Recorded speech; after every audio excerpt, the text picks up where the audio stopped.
É muito prazer que a gente está aqui hoje, gente, falando sobre a doença da mama masculina. E aí, entre nós estaremos eu, Ana Lúcia Quefalaz Oliveira, que sou de Uberaba, da Universidade Federal do Triângulo Mineiro, e sou responsável pela área de imagem da mama no SEIB e sou coordenadora da Comissão Nacional de Mamografia. Logo a seguir vai vir a doutora Larissa, né, que é mastologista do HC da USP de Ribeirão, que fez mestrado e doutorado na USP. Depois a doutora Tatiane Mendes, que é especializada também em imagem da mama, preceptora, né, da residência médica do HC de Ribeirão Preto, e também fez doutorado pela USP de Ribeirão. E, finalmente, o doutor Franklin Pimentel, que é oncologista e mastologista do HC também, e doutor pela Faculdade de Medicina de Ribeirão Preto da USP.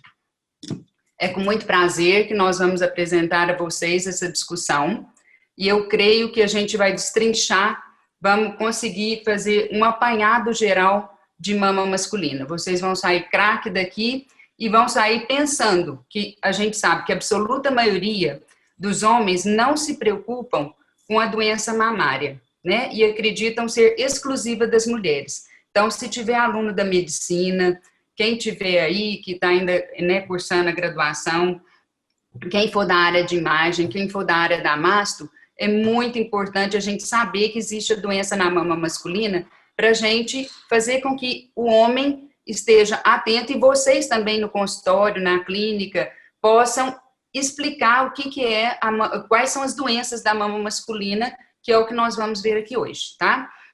Então, eu vou começar com a minha parte aqui de mama masculina, doenças benignas, tá? Então, o que é o objetivo da nossa aula?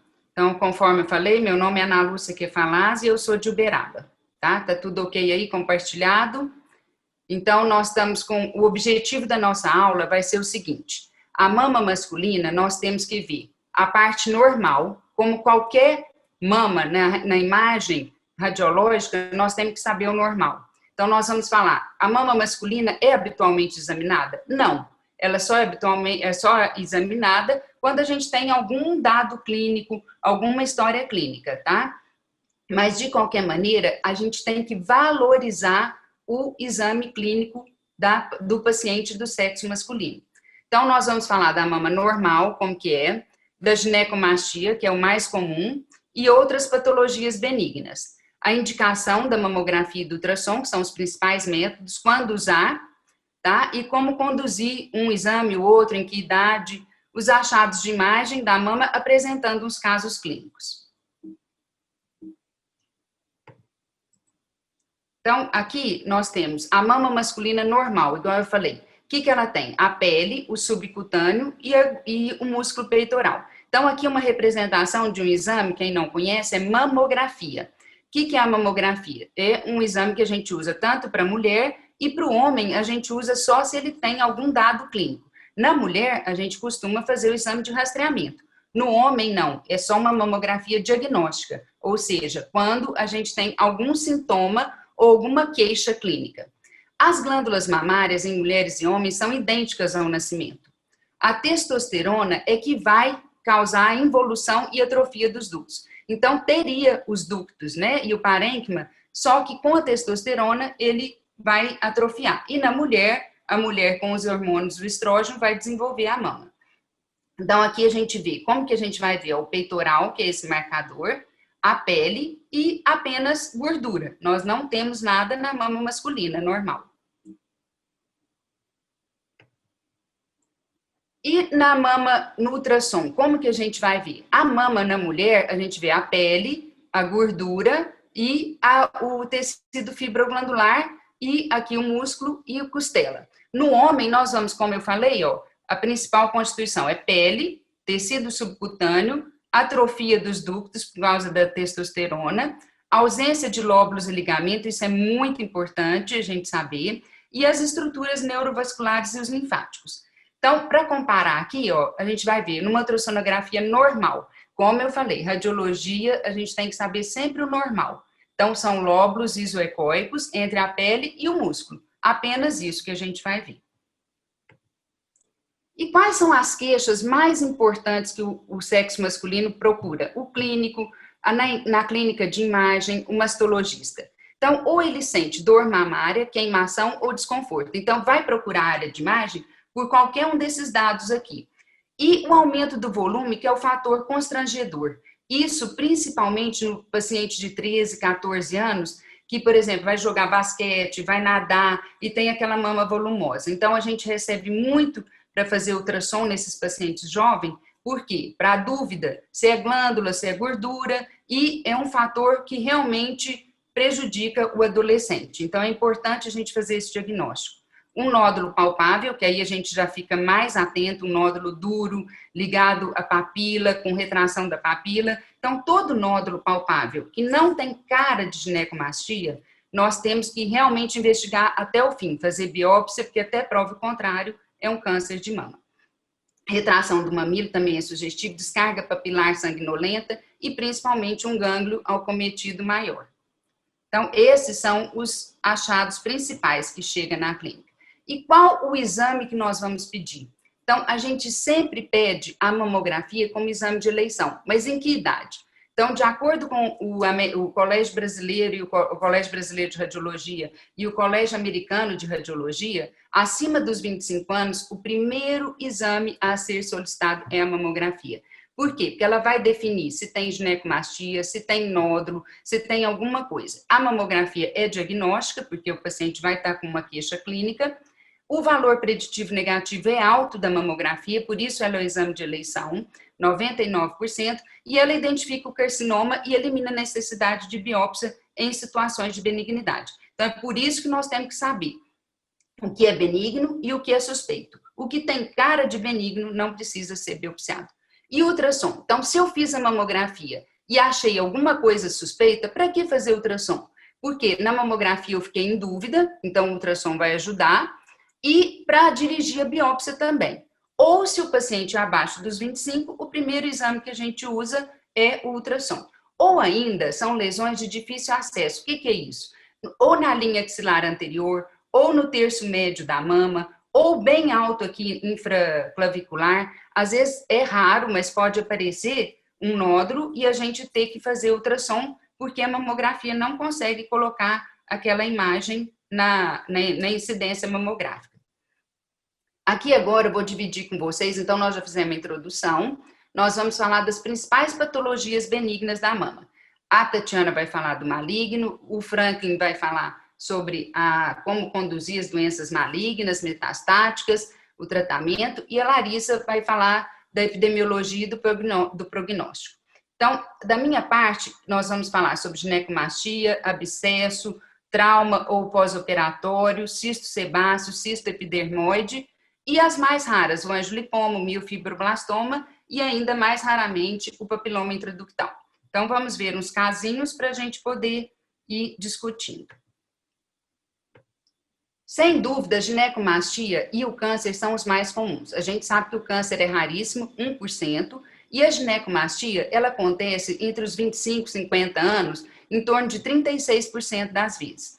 O restante das alterações mamárias estão originadas em que sobra na mama? A pele, o subcutâneo, os linfáticos e os nervos. A degeneração, a diferenciação lobular raramente existe, porque nós não temos os lóbulos, não temos os ligamentos de Cooper. Então, carcinoma lobular, adenose são lesões pouquíssimos frequentes, de baixíssima frequência. O que é que vai acontecer na mama para ter ginecomastia? Então, ela pode ser acentuada, como nesse caso. Ou é muito estrógeno ou pouca testosterona. Então, ocorreu algum desequilíbrio. E aí, o que a gente vai ver? Será que é uma alteração fisiológica? Então, o mais comum é a gente ter alteração fisiológica, que é da pré-adolescência, ou do RN, ou do paciente de 50, 60, 80 anos. Mas nós temos situações endócrinas e metabólicas que também são fatores e que aí a gente tem que saber para tratar a causa, porque não adianta se a gente não souber a causa. A puberdade é muito comum, geralmente não precisa de exame, a não ser que é muito assimétrico, como nesse caso aqui, e resulta o aparecimento de estroma e ductus subareolar em homem. Então, isso é transitório na puberdade. nós vamos ver a seguir. O que é a causa de ginecomastia? Então, não falei que é aumento do estrogênio ou baixa da testosterona? Então, não vou citar todos aqui, esses slides depois vocês podem olhar, mas, por exemplo, um aumento de estrogênio, a obesidade, que é a conversão periférica, né, em estrógeno, do androgênio em estrógeno. Alguns tumores, por exemplo, tumor adrenocortical, ou a redução da testosterona na orquiectomia, na sequela de Orchid, na síndrome XXY, ou ainda níveis séricos das globulinas, que são ligantes aos hormônios sexuais, por exemplo, numa doença hepática crônica, ou alteração dos receptores de androgênio, principalmente em pacientes com câncer de próstata, então que tem um bloqueio dos receptores de androgênio, com medicamentosos, ou ainda alterações de receptores de estrógeno por medicamentos. Quais os medicamentos são mais importantes? Então, o uso de álcool, né, o alcoolismo, a maconha, a heroína, antihipertensivos, antiandrógenos, anti-ulcerosos, antibióticos e psicotrópicos. Então, são sempre essas questões que a gente tem que fazer. Não adianta fazer uma cirurgia sem tratar a causa. Por isso que a gente tem que saber o que é que está acontecendo, se ela é transitória, fisiológica, ou se é uma coisa que tem uma doença de base. Então, se ela é fisiológica, nós não vamos preocupar. No RN, por exemplo, eu tive um caso de um nenenzinho com descarga papilar sanguinolenta. Nem trouxe o caso, porque o neném não para, né? Mas é da mãe, o hormônio materno. Em 2 semanas resolve sozinho, mas a mãe fica super preocupada. Então, é importante a gente saber o que nós vamos fazer, um ultrassom, tá? Para despreocupar se for uma descarga sanguinolenta muito grande, como foi o caso que eu tive. Do contrário, a gente não faz nada, fala para a mãe, pode sair leite, pode sair uma secreção, isso vai desaparecer em 2 semanas habitualmente. Na puberdade, que são 60% das crianças de 10 a 14 anos que entram na puberdade, podem ter ginecomastia, e elas regridem 6 meses a 2 anos. Então, é importante também falar, mãe, fica tranquila, e orientar a criança que aquilo ali é transitório, é fisiológico e é temporário. A incidência, em geral, como eu falei, é em 36% dos casos. E para que eu trouxe esse slide? Então, é a mama normal, que eu falei que é muito importante saber, só pele, gordura e músculo. A ginecomastia, a pele, a mamilo fica mais proeminente e o tecido glandular que aparece principalmente atrás da papila, ou a lipomastia ou pseudoginecomastia, que é o excesso de gordura. Então, aqueles pacientes obesos, principalmente depois dos 50, 60 anos, às vezes, ou criança que tem obesidade, nós podemos ver. Então, muitas vezes, por que pede exame? Para isso, o endocrinologista, para saber se é uma lipomastia, se é uma ginecomastia. Então, nessa idade aqui, a gente vai usar o ultrassom. E como que é clinicamente? Então, eu não sou clínica, mas é importante a gente saber que normalmente é 2 centímetros de tecido atrás do mamilo. O mamilo fica mais proeminente. Mas, de acordo com a prega inframamária, essa dobra é o acentuado. E como que o médico vai saber o que tem aí? Se é só gordura, principalmente nessas mais volumosas e paciente mais velho, primeiro a mamografia. No paciente mais jovem, primeiro o ultrassom, tá? E o que nós vamos ver? Os padrões, esses são os padrões clínicos. E os padrões de imagem, o que são? É a nodular, a dendrítica e a difusa. Por que saber isso? Para a gente ver se regride, se não. Então, o típico da ginecomastia padrão nodular é um nódulo que tem uma margem aqui, um pouco indistinta, mas ele tem esse padrão em leque. O que vocês vão ver? Ele continua a gordura com a glândula. Então, geralmente, quando você vê essa imagem, ele é reversível. Então, tem menos de 1 ano. Isso é importante para a gente ver, falar, não, provavelmente isso aí pode regredir, se tirar a causa clínica, tá?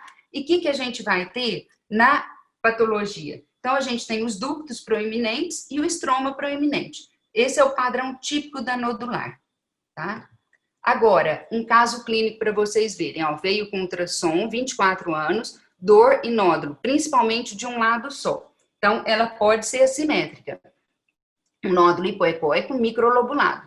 Se a gente tem experiência, a gente vai ver que essa área mais hipoecóica é compatível por causa da papila, é uma ginecomastia nodular. Mas se você tem dúvida, você pode fazer a mamografia. O paciente tem 24 anos, o ideal é só ultrassom. Mas sempre que a gente tem dúvida, a gente leva para a mamografia. Nesse caso, bem bonitinho, que eu falei, o padrão em leque, e a margem distinta, então era uma ginecomastia nodular, tá? típica, e aí a gente tem um BIRADS 2, que nós vamos comentar, que é uma lesão benigna, não precisa de biópsia. O padrão dendrítico, o que ele é? É em chama de vela. Esse já é um padrão que projeções lineares interdigitando com tecido adiposo. Esse já dá um pouco de sombra, já tem fibrose, normalmente é irreversível, tá? Então, o que nós vamos ver aqui? No ultrassom, fica bem mais difícil da gente ter certeza, porque tem essas espículas. Mas se vocês lembrarem desse aspecto digitiforme, e que não tem, a gente põe o Doppler, a gente vai ver aqui que o diagnóstico diferencial é com CA. Então, por que isso aqui acontece? Porque já tem um pouco de fibrose. E aqui, olha aquele padrão bonito que a gente fala em chama, né? Em chama de vela, com esse aspecto dendrítico, essas estrias entre, como se fosse uma impressão digitiforme, tá? E o diagnóstico diferencial aqui vai ser com o quê? Vai ser com carcinoma. Então, trouxe um caso aqui, ó, para vocês verem. Essas estrias são mais longas, aqui é um nódulo, é bem nódulo mesmo, irregular, espiculado. Tem vasos e na mamografia, olha como é diferente. O câncer, geralmente a papila às vezes está retraída, tem alta densidade. Então, isso a Tati vai explicar, mas só para vocês compararem como é a ginecomastia dendrítica e um carcinoma, para a gente usar o Doppler, a gente pode fazer vários métodos, tá? Várias maneiras de identificar. E se tiver dúvida mesmo, claro que vai para a biópsia. Mas nesses casos, se você tiver bem essa imagem da ginecomastia em mente, você vai conseguir definir que é uma ginecomastia. E a difusa é quando, principalmente, o paciente que trata de carcinoma de próstata, então aí a gente tem um aumento grande, parece uma mama feminina mesmo, tá? Então, esse é o padrão mais difuso. E aqui, então, um caso clínico, paciente de 60 anos, que usava corticoide há 3 anos. Então, sempre, gente, perguntar a história clínica. É uma ginecomastia assimétrica, difusa à esquerda, ó, um padrão bem difuso, não é nem aquele dendrítico, nem aquele nodular. É uma ginecomastia difusa. Por quê? Porque já tem 3 anos e uso de corticoide. Qual BIRADS nós vamos pensar? Então, esses casos, gente, o BIRADS usa para homem? Sim. Qual a classificação em lesões benignas típicas? BIRADS 2, tá? Nós não precisamos preocupar. Nós vamos falar que não precisa fazer mais nenhum método de imagem.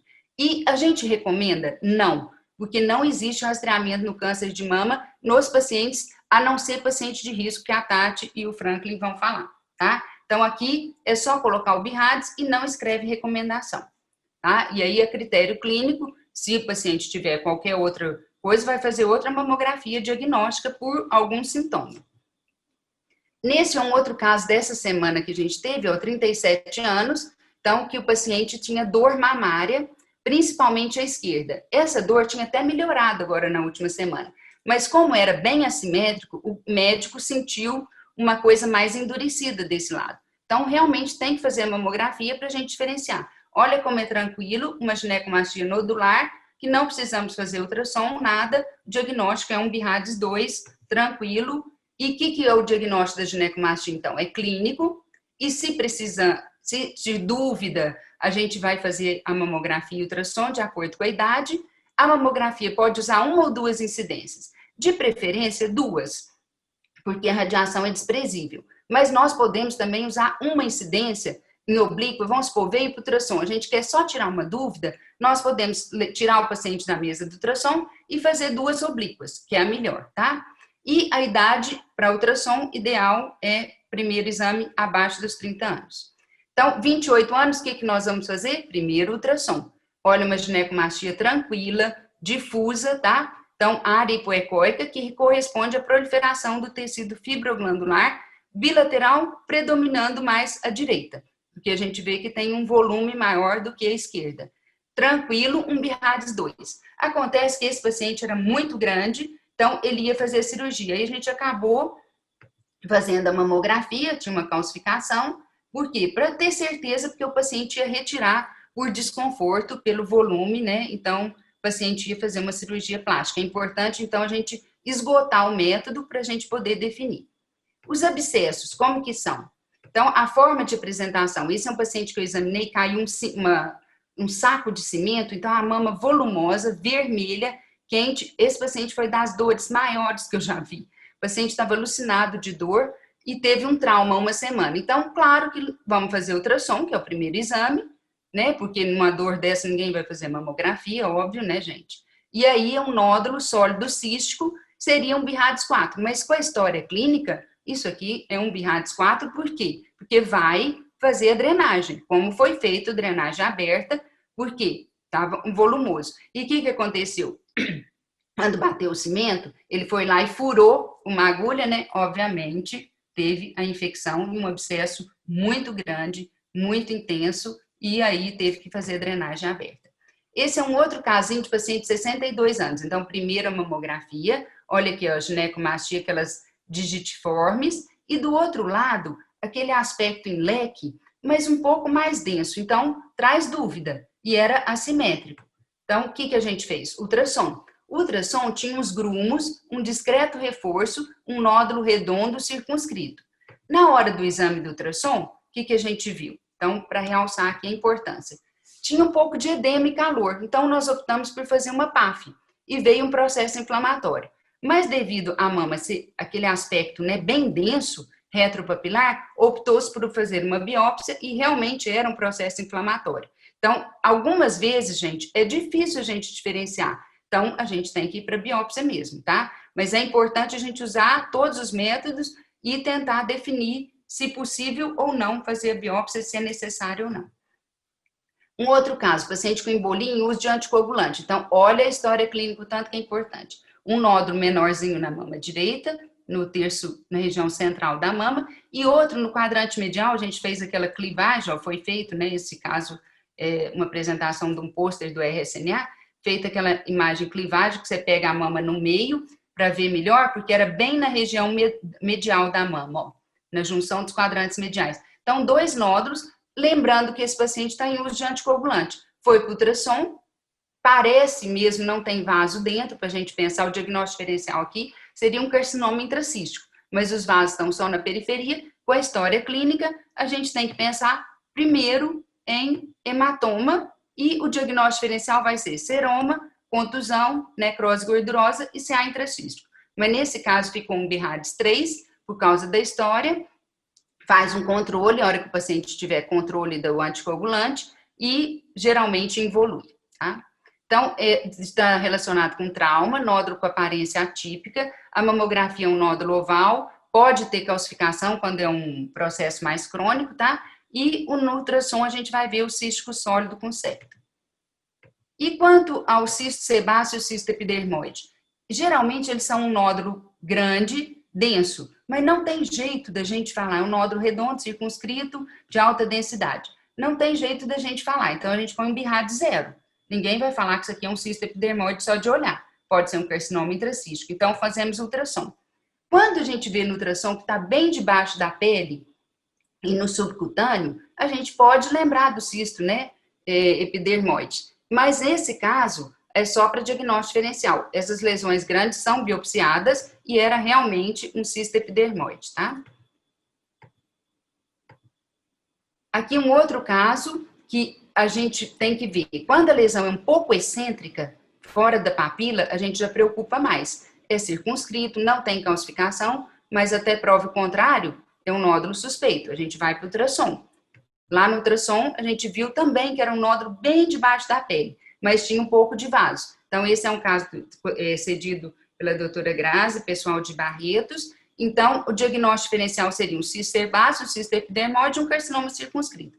Foi para biópsia, claro, e era um cisto de inclusão epidérmica, porque essas massas grandes no homem, até prova contrária, é câncer, a gente tem que estudar.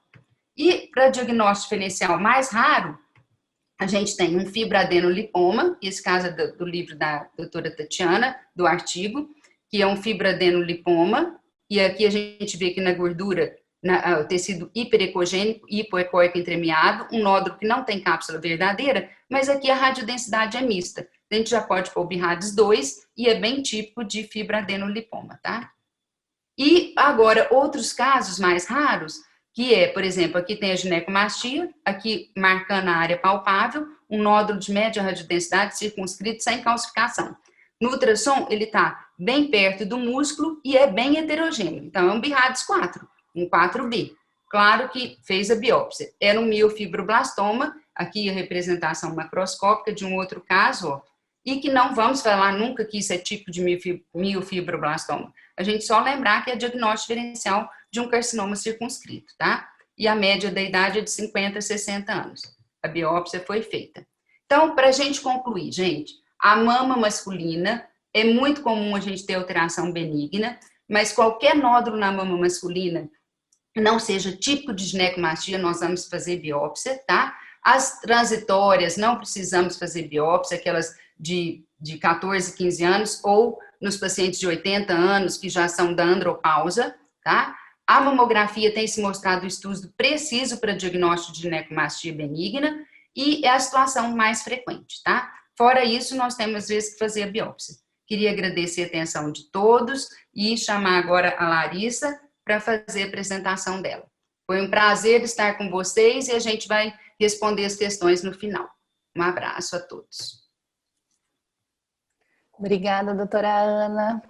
A gente vai dar continuidade, então. Vou pôr minha apresentação aqui na tela para vocês. Todos estão vendo? Doutora Ana, está aparecendo aí? Então tá, joia. Tudo certo, Larissa. Boa aula. Obrigada.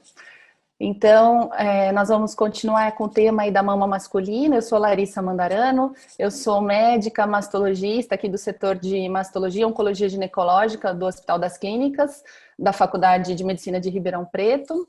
E eu vou começar uma introdução sobre o câncer de mama masculino. Então, eu comecei com essa frase, como a doutora Ana já apontou bem aí na apresentação dela, o homem também pode ter glândula mamária e é por isso que nós estamos aqui hoje para conversar sobre isso, né?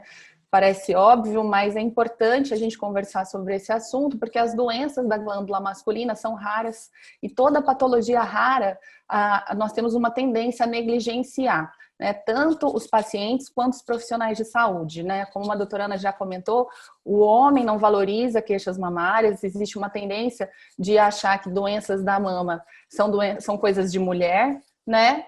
E os profissionais de saúde também tendem a não valorizar as queixas quando esse homem chega ao consultório. E também o homem até procurar atendimento, muitas vezes se vê constrangido em ambientes muito femininos, como as clínicas de ginecologia, os consultórios de mastologia também, né? Então é importante a gente lembrar que as patologias da mama masculina estão presentes, precisam ser acolhidas e tratadas. Então, como a doutora Ana já explicou muito bem, né? Na maioria das vezes a glândula masculina ela está atrofiada e quando existe algum tipo de estímulo hormonal, o desenvolvimento dessa glândula ele vai ser menor do que da glândula feminina, sendo constituída aí principalmente pelos ductos retroareolares e apresentando quase nenhuma unidade lobular, né? Elas estão raramente presentes ou estão ausentes, né? Então, as doenças da mama masculina e da mama feminina, principalmente o câncer de mama, eles apresentam muitos aspectos semelhantes, mas também apresentam muitas diferenças. Por muitos anos, nós tratamos o câncer de mama masculino, extrapolando o conhecimento do câncer feminino, e nós observamos desfechos piores na doença masculina, né? Então, atualmente, nós temos mais pesquisas sobre o assunto. Justamente por ser uma doença muito rara, é muito difícil estudar o câncer de mama masculino. Diversos estudos já foram encerrados pela dificuldade de recrutamento de pacientes, né? Então, precisa de um esforço muito maior para a gente tentar melhorar o conhecimento sobre o câncer de mama masculino para justamente tratar, ter estratégias mais efetivas de rastreamento, de tratamento e tentando melhorar aí o desfecho da doença. Então, apresentando para vocês um pouco sobre a epidemiologia e os fatores de risco, nós temos que o câncer de mama masculino representa 1% de todos os diagnósticos de câncer de mama, né? No Brasil, nós não temos um banco de dados sobre o câncer de mama masculino, justamente por ser uma doença rara, mas nós temos que o INCA espera para 2020 66 mil novos casos de câncer de mama em mulher, Então, se nós considerarmos que 1% aí serão, nós teremos em torno de 1% de câncer de mama masculino, vamos ter em torno de 600 a 700 casos no Brasil. Os Estados Unidos têm um banco de dados mais robusto sobre o câncer de mama masculino e eles esperam para 2020, 2.620 novos casos e também esperam aproximadamente 500 óbitos pela doença. Nos últimos 25 anos, nós observamos um aumento de 26% na incidência de câncer de mama, mas o risco absoluto na população em geral ainda é bastante baixo, de 0,1%. Então, isso representa que ao longo da vida, nós esperamos, existe um risco aí de 1 a cada 1.000 homens fazerem um diagnóstico de câncer de mama. Para vocês terem uma ideia, na mulher, isso equivale a 1 a cada 8 mulheres apresentam um risco de câncer de mama. Então, justamente por essa dificuldade de fazer estudos sobre o câncer de mama masculino, por ser uma doença rara, esses 4 grupos que estudam câncer de mama, são grandes grupos, o EORTC, o TBCRC, o BIG e o NABCG, se reuniram para unir esforços para tentar compreender melhor a doença e estudar especificamente o câncer de mama masculino. Essa é uma publicação de 2018. Essa é a primeira etapa desse estudo de mama masculina, desses 4 grupos, que foi uma análise retrospectiva de todos os dados que eles tinham dos estudos de cada um dos grupos, e eles avaliaram por período de tempo, avaliando aí dados epidemiológicos e de desfecho, né? E esse grupo tem a programação de continuar uma segunda e uma terceira etapa com estudos prospectivos baseados em intervenções que vão ser programadas a partir dos achados dessa primeira análise retrospectiva.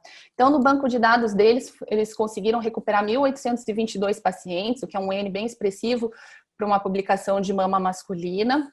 E, então, eles observaram essa incidência que eu comentei, esse aumento da incidência ao longo dos anos. Enquanto no primeiro quinquênio, eles encontraram um N de 225 pacientes com câncer de mama masculino, em 2006 a 2010, esse número quase dobrou para 484.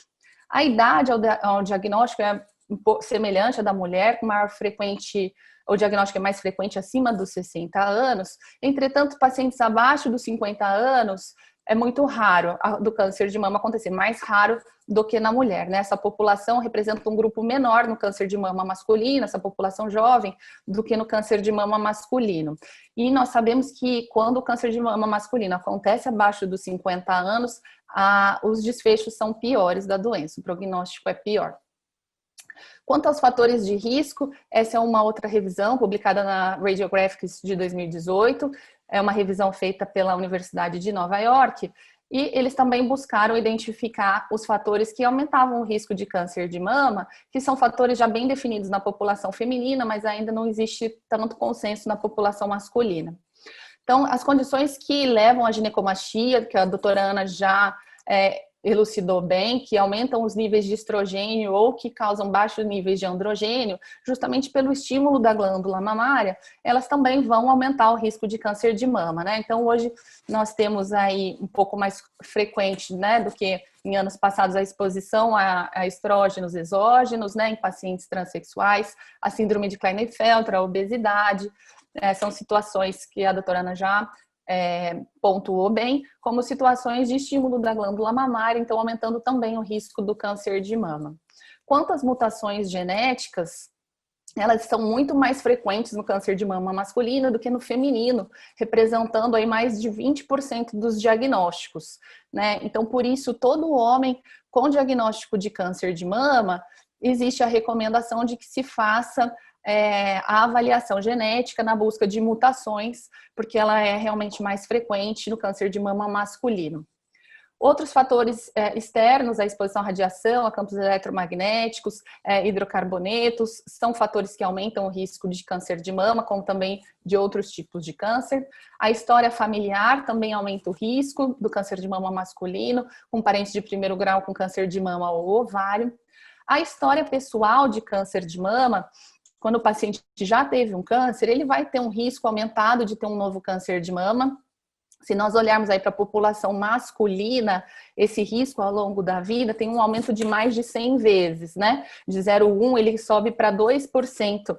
Mas ainda assim, esse risco ao longo da vida é muito menor do que o risco da população feminina de baixo risco, né? Então, para pacientes que já tiveram câncer de mama, apesar do risco como homem ser muito maior, quando nós olhamos para a população feminina, esse risco ainda é muito baixo. Por isso que as estratégias para segmento desses pacientes pós-câncer de mama e para rastreamento de um segundo tumor ainda não tem tanto consenso, mas isso vai ser melhor discutido na aula da doutora Tatiane. Também quanto à raça e a etnia, da mesma forma que a mulher, a raça judia askenazi também tem um risco maior, e a raça negra. Essa é uma outra revisão de 2018, feita pelo MD Anderson, uma médica do MD Anderson, que revisou a literatura, também buscando mais conhecimento sobre o câncer de mama masculino. Ela identifica aí os mesmos fatores de risco, o aumento da idade, a raça negra, a história familiar. E só para a gente reforçar que das mutações genéticas, as mais frequentes são a BRCA2, a BRCA1, o SHEC2 e o PALB-B2, sendo que o BRCA é, sem dúvida, o mais importante no câncer de mama masculino. Ele está presente em 4 a 16% dos diagnósticos de câncer de mama masculino, a mutação desse gene, e confere um risco de câncer de mama ao longo da vida de 6 a 8%. Então, vejam que o risco é maior do que o paciente que já teve câncer de mama, quando essa mutação está presente. Então, para essa população, existe um consenso um pouco maior quanto às estratégias de rastreamento e de segmento. Então, também os fatores de risco aí ambientais e os hormonais, também reforçando que a síndrome de Klinefelter, ela tem um impacto importante também no câncer de mama masculino, aumentando em 50 vezes o risco relativo da doença e também um desfecho pior, um aumento aí de 60 vezes da mortalidade específica por câncer de mama. Então, quanto à apresentação clínica, também a doutora Ana já pontuou para nós, o principal queixa é o nódulo retroareolar, justamente por ser a região que apresenta a glândula quando ela está presente na mama masculina, né?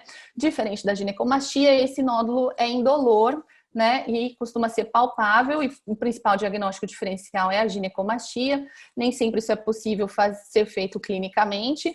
Então, como a doutora Ana já mostrou, nós precisamos dos métodos de imagem muitas vezes, e quando ainda persiste a dúvida, a biópsia se faz necessária, né? Então, o nódulo palpável retroareolar indolor é o sintoma mais comum do câncer de mama masculino, junto com um linfonodo axilar palpável, né? Então, né, geralmente o homem ao diagnóstico é mais comum já apresentar linfonodos axilares palpáveis presentes. Mais raramente nós podemos ter a retração do CAP, o derrame papilar sanguinolento, justamente por esse comprometimento da região retroareolar. E em tumores mais avançados, a ulceração de pele também pode estar presente. Então, quanto ao estágio clínico, esse gráfico é bem interessante, porque ele compara os estágios clínicos ao diagnóstico da mulher, que são as barras vermelhas, e do homem, que são as barras em azuis, né? Então, nós temos aí que o diagnóstico da doença localizada na mama, ela acontece em mais de 60% das mulheres com diagnóstico de câncer de mama, enquanto que no homem é mais comum que a doença já esteja presente também nos linfonodos regionais, né? Então, o diagnóstico do câncer de mama masculino, geralmente ele é feito em estágios mais avançados do que o câncer de mama feminino, e também quando a gente olha para a metástase à distância, né? Então, mostrando aí que um atraso no diagnóstico. Isso pode ser explicado tanto pela falta de estratégias de rastreamento adequada, como também pela própria biologia tumoral diferente. O tipo histológico mais comum, então, também é o carcinoma ductal invasivo, da mesma forma que na mulher ele representa a maioria dos diagnósticos de câncer de mama masculino, sendo 80% dos casos.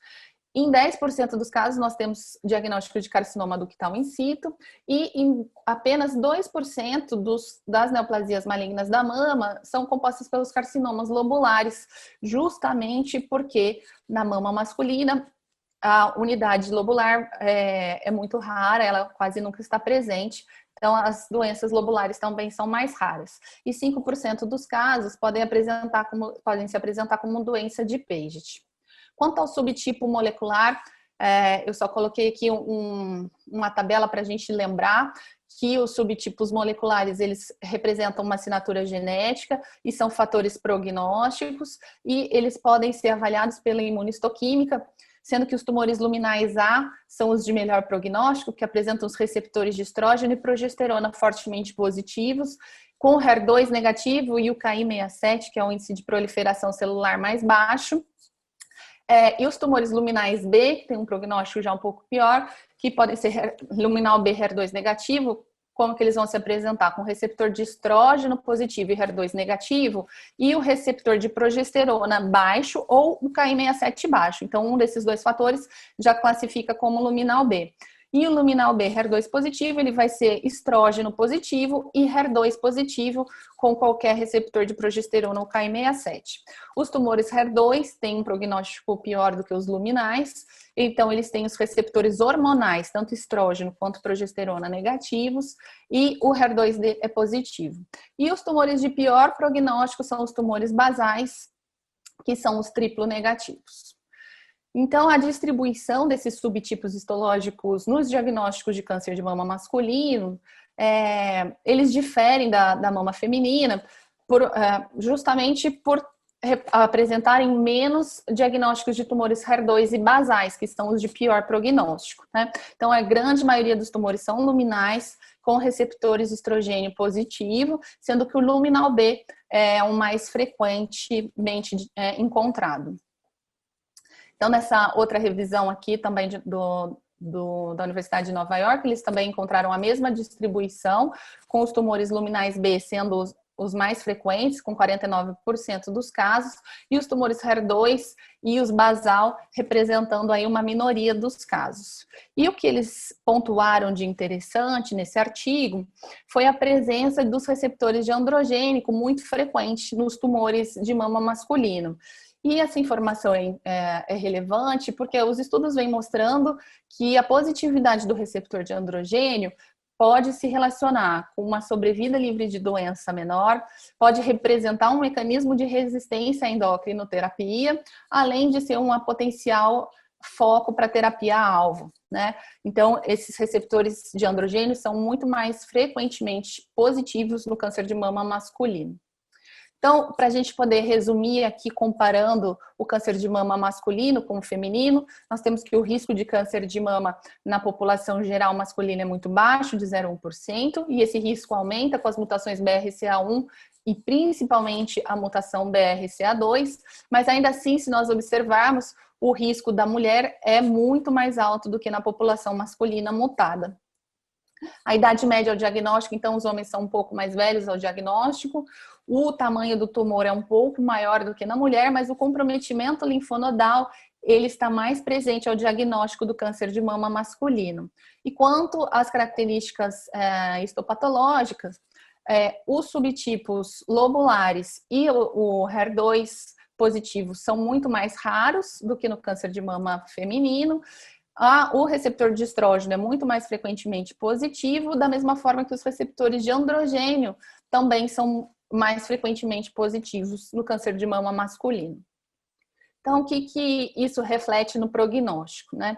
Nós temos que o câncer de mama masculino tem uma sobrevida global menor do que o câncer de mama masculino. Então, essa revisão do MD Anderson, eles encontraram aqui que mesmo equiparando por estágios, nós vamos ter um prognóstico pior. Porque se acreditava que por ser diagnosticado em estágios mais avançados, a doença teria um pior prognóstico.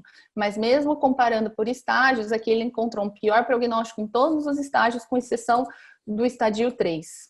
Da mesma forma, a revisão aqui da Universidade de Nova York, eles também encontraram uma sobrevida pior, já equiparando por estadio clínico, uma sobrevida livre de doença em 10 anos no homem menor do que na mulher, e uma sobrevida livre, uma sobrevida global também menor no câncer de mama masculino em 10 anos do que na mama feminina, né? Então, ele apresenta um pior prognóstico. Então, qual é a sobrevida global dos homens com câncer de mama? Na revisão desse grupo do EORTC, com 1.800 pacientes, eles encontraram que pacientes com doença localizada na mama tiveram uma sobrevida global média de 10,4 anos, Quando já existiu comprometimento linfonodal a diagnóstico, essa sobrevida era de 8,4 anos, e nos pacientes metastáticos a sobrevida global média foi de 2,6 anos. Quando nós falamos da mortalidade, apesar do número de mortes não ser tão expressivo, quando nós olhamos para a população diagnosticada, esse número é importante, né? Nessa publicação, então, de 2018, eles fizeram uma projeção para 2019, se esperava um diagnóstico, então, de 2.550 homens com câncer de mama e 480 mortes pela doença de câncer de mama masculino. Para a gente comparar com um tumor também considerado raro, que é o câncer testicular, talvez seja um tumor considerado, né, a gente pode dizer que é um câncer mais masculino, era esperado 9.310 casos, ou seja, um N muito maior de casos esperados para câncer testicular, com 400 mortes pela doença. Então, aqui, reforçando a importância da gente estudar mais sobre o câncer de mama masculino para tentar melhorar o desfecho da doença. Com o passar dos anos, então, esse grupo do EORTC, como eu falei no início, eles fizeram uma avaliação por quinquênios, né, dos desfechos também. Então, a gente teve sim uma melhora no prognóstico desses pacientes, né, da década de 90 até os anos 2000. A mortalidade global de pacientes com diagnóstico de câncer de mama em 5 anos, de 90 a 95, era de 44,8%. E quando nós olhamos para 2006 a 2010, esse número caiu bastante para 26,9%. Mas nós sabemos que nesse período também houve uma melhora da expectativa de vida do homem como um todo, né? Tanto que quando nós olhamos para a mortalidade global por idade, nós vemos que a mortalidade é maior em pacientes acima de 75 anos na mortalidade global. Quando nós olhamos para a mortalidade específica por câncer de mama, essa mortalidade vai ser maior em pacientes abaixo de 50 anos, ou seja, a doença causa mais mortes em pacientes mais jovens com câncer de mama masculino. Então, pensando nisso, esse gráfico traz para a gente a mortalidade específica por câncer de mama, ajustado já por idade, né? Então, aqui nós temos que em 90 a 95, essa mortalidade era de 15,1%, com uma melhora de 96 a 2000 de 8,3%, mas quando nós olhamos os pacientes diagnosticados de 2006 a 2010, essa mortalidade era de 7,6%. Então, nós tivemos sim uma melhora grande aí na década de 90, mas essa melhora não foi mantida, né? Na verdade, nós não tivemos mais melhora, se eu posso dizer assim, ou seja, o prognóstico não continuou melhorando, ou o conhecimento da doença não continuou se aprimorando nos anos 2000, né? Reforçando a importância da gente aprender mais sobre essa doença para melhorar o desfecho. Então, para concluir, o câncer de mama masculino é sim uma doença rara. A predisposição genética e os altos níveis de estrogênio são os principais fatores de risco. A mutação BRCA2 é sem dúvida a mais comum e a mais importante relacionada ao câncer de mama masculino.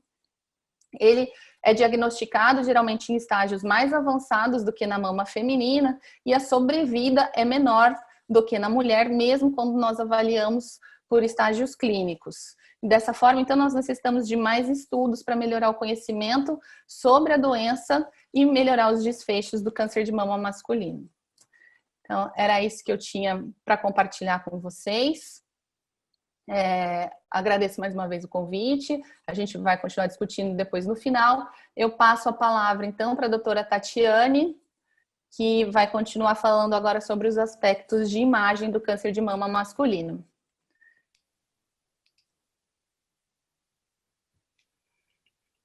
Oi a todos, estão me ouvindo? Sim. Ok, vou compartilhar minha tela então.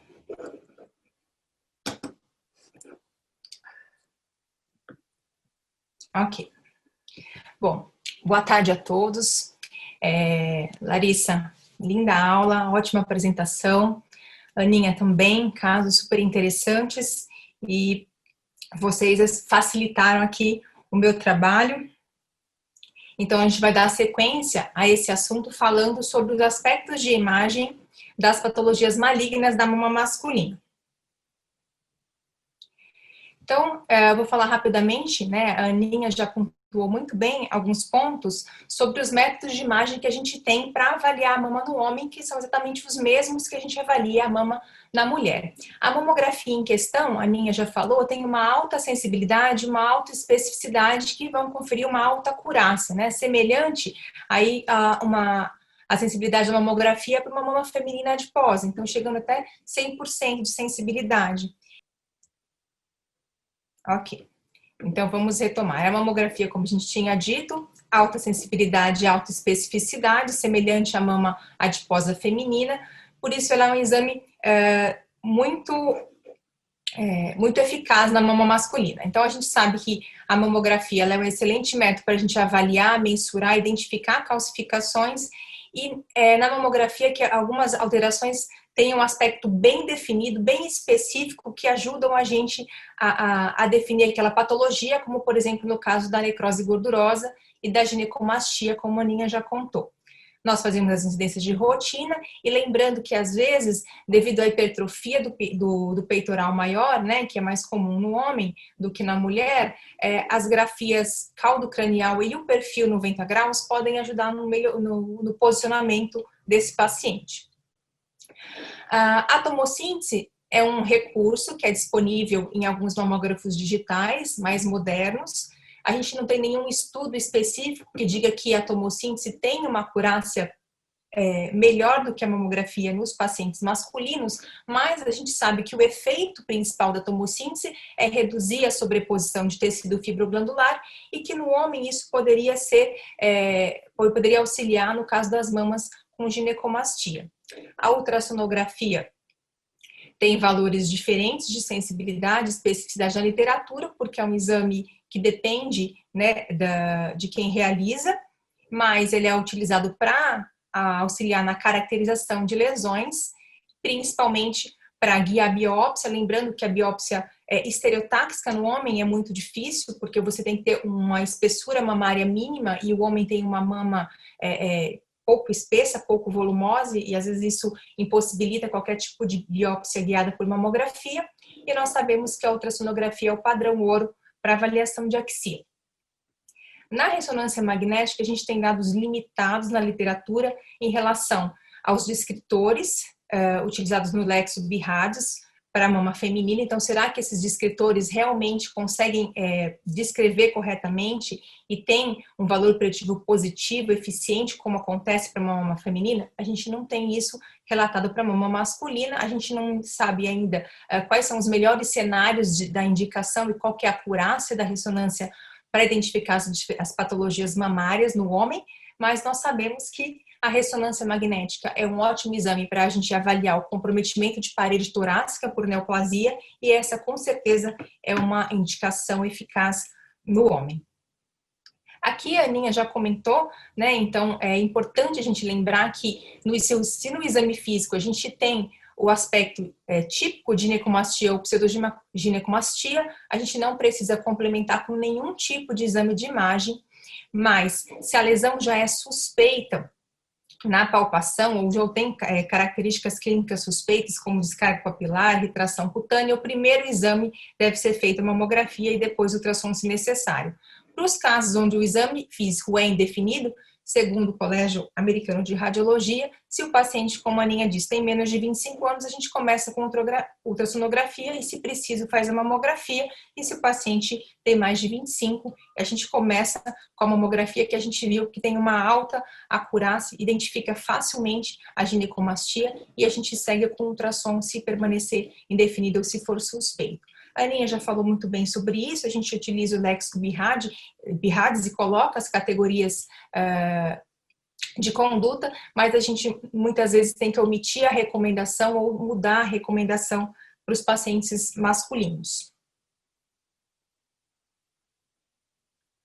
Em relação às patologias malignas, a gente acabou de ver, né, na explanação da doutora Larissa, esse é com certeza o estudo que traz o maior um N maior, né, uma informação mais rica na literatura. Nós temos na mama masculina, então, as neoplasias primárias, que o carcinoma invasivo, sem outra especificação, também é chamado carcinoma ductal invasivo, corresponde aí a 87% das patologias malignas primárias, seguida pelos carcinomas invasivos, que a gente chama de subtipos especiais, são aqueles que apresentam características histológicas diferentes ou específicas, como, por exemplo, a produção de mucina ou metaplasia escamosa ou condroide.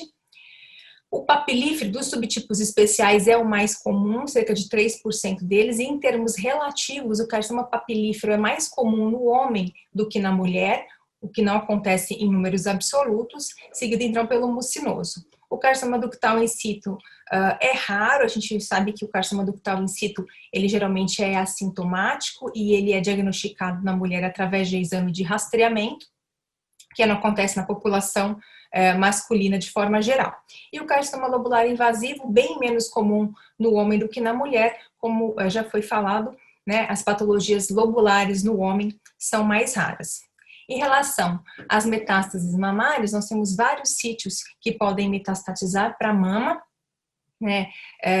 E a gente sempre tem que pensar também na possibilidade de metástase, principalmente porque o paciente que apresenta um nódulo metastático na mama, em geral, a mama não é o primeiro sítio de metástase, então ele já tem uma história de metástase de outros órgãos, e baseado nessa história clínica, a gente sempre tem que ficar pensando na possibilidade do diagnóstico diferencial daquele nódulo mamário ser um nódulo secundário. Aqui. E o aspecto de imagem dos carcinomas invasivos da mama masculina é muito semelhante ao que a gente espera, né, o que a gente conhece da mama feminina. Então, a gente tem, na maioria das vezes, um nódulo com forma irregular, a margem espiculada, de alta densidade. As calcificações podem estar presentes, principalmente relacionadas a esse nódulo, embora seja menos comum a presença de calcificação na doença maligna do homem do que na mulher. Essas calcificações, quando presentes, tendem a ser um pouco mais heterogêneas e grosseiras do que a gente encontra na doença feminina. Mas, em até 20% dos casos, a gente também pode encontrar nódulos relativamente circunscritos, e esse cenário ele é mais comum quando a gente fala daqueles subtipos especiais, principalmente os carcinomas papilíferos, né, como a doutora Ana disse, os carcinomas intracísticos e outros subtipos especiais como o mucinoso. E é importante a gente lembrar, né, que ginecomastia e câncer de mama masculino, além de diagnósticos diferenciais, eles também podem ser doenças concomitantes, e isso acontece, eles ocorrem simultaneamente em até 40% dos casos de câncer. Então, até 40% dos diagnósticos de câncer existe ginecomastia associada.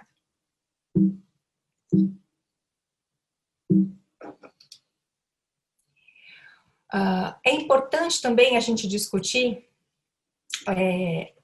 em relação aos nódulos de características provavelmente benignas. Nas mulheres, a gente sabe que eles representam, na grande maioria das vezes, o fibroadenoma, né? Esses nódulos ovais, circunscritos, hipoecóicos, paralelos, sem sombra acústica posterior ou com leve reforço, eles têm um risco de malignidade menor do que 2%, comprovadamente, né, extensamente na literatura, e a recomendação nas mulheres é para o segmento em curto prazo, em 6 meses. Mas nos homens, nós vimos que as patologias lobulares são raras, né? O fibroadenoma é uma doença rara no homem, é um diagnóstico raro no homem, e os poucos estudos mostram que esses nódulos com características de categoria 3 tem um risco aumentado de malignidade em relação às mulheres, que varia entre 17% e 21%, portanto, na população masculina, a biópsia dessas lesões pode ser a melhor recomendação de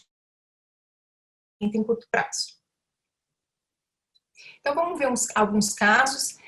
Esse é um paciente masculino de 70 anos, ele tinha um nódulo palpável à esquerda. Esse caso não foi acompanhado diretamente por mim, é um caso cedido aí à cortesia da doutora Aninha e da doutora Graziela Barreto. E o que a gente vê aqui, então, uma mamografia crânio-caudal e médio lateral oblíqua. A mama direita é uma mama tipicamente normal, então a gente vê predomínio de gordura, peitoral maior, vasos, pele e papila e alguns ductos aqui residuais atróficos. Mama masculina normal. A mama esquerda a gente vê um nódulo oval de alta densidade com algumas espículas em localização retroareolar e associado a um espessamento cutâneo e da papila. Então, aqui em maior aumento, mostrando essas pequenas espículas no nódulo e mostrando esse espessamento cutâneo, que a gente percebe bem comparando com o lado contralateral. E na ultrassonografia, a gente vê, então, um nódulo irregular, de margens espiculadas, hipoecóico, existe aí um discreto reforço acústico posterior, a localização bem atrás da papila, e aqui a gente vê a extensão e a invasão com espessamento cutâneo. Então, eu queria chamar a atenção sobre a importância da gente valorizar os achados secundários mamográficos no homem, né? Esse caso foi para biópsia, né? Aqui está a imagem da agulha durante a biópsia e foi comprovadamente um carcinoma invasivo sem outra especificação.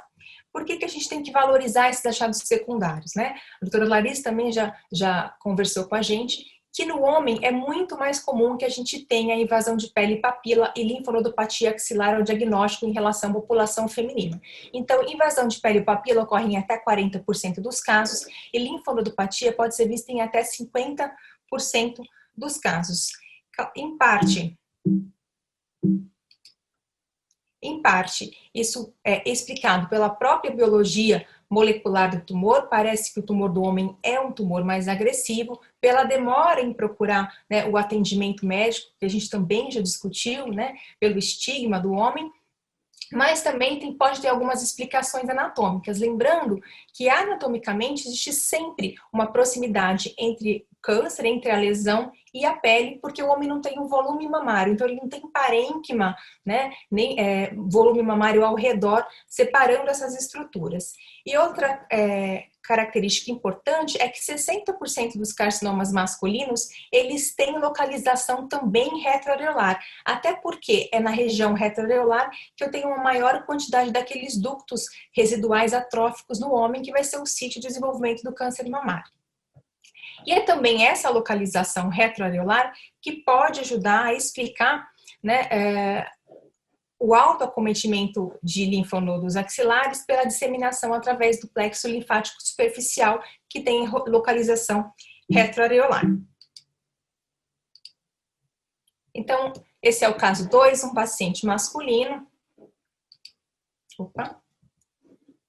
de 65 anos, com queixa de retração do papila direita. E aqui a gente tem novamente mamografia médio lateral oblíqua e o crânio caudal com maior detalhe, e a gente vê então ginecomastia bilateral, simétrica, uma ginecomastia dendrítica, aquele aspecto, né, em chama, digitiforme, como a Maninha já nos explicou, mas na mama direita a gente vê que existe uma assimetria focal, retroareolar, com uma retração de papila, né, atenção para o achado secundário.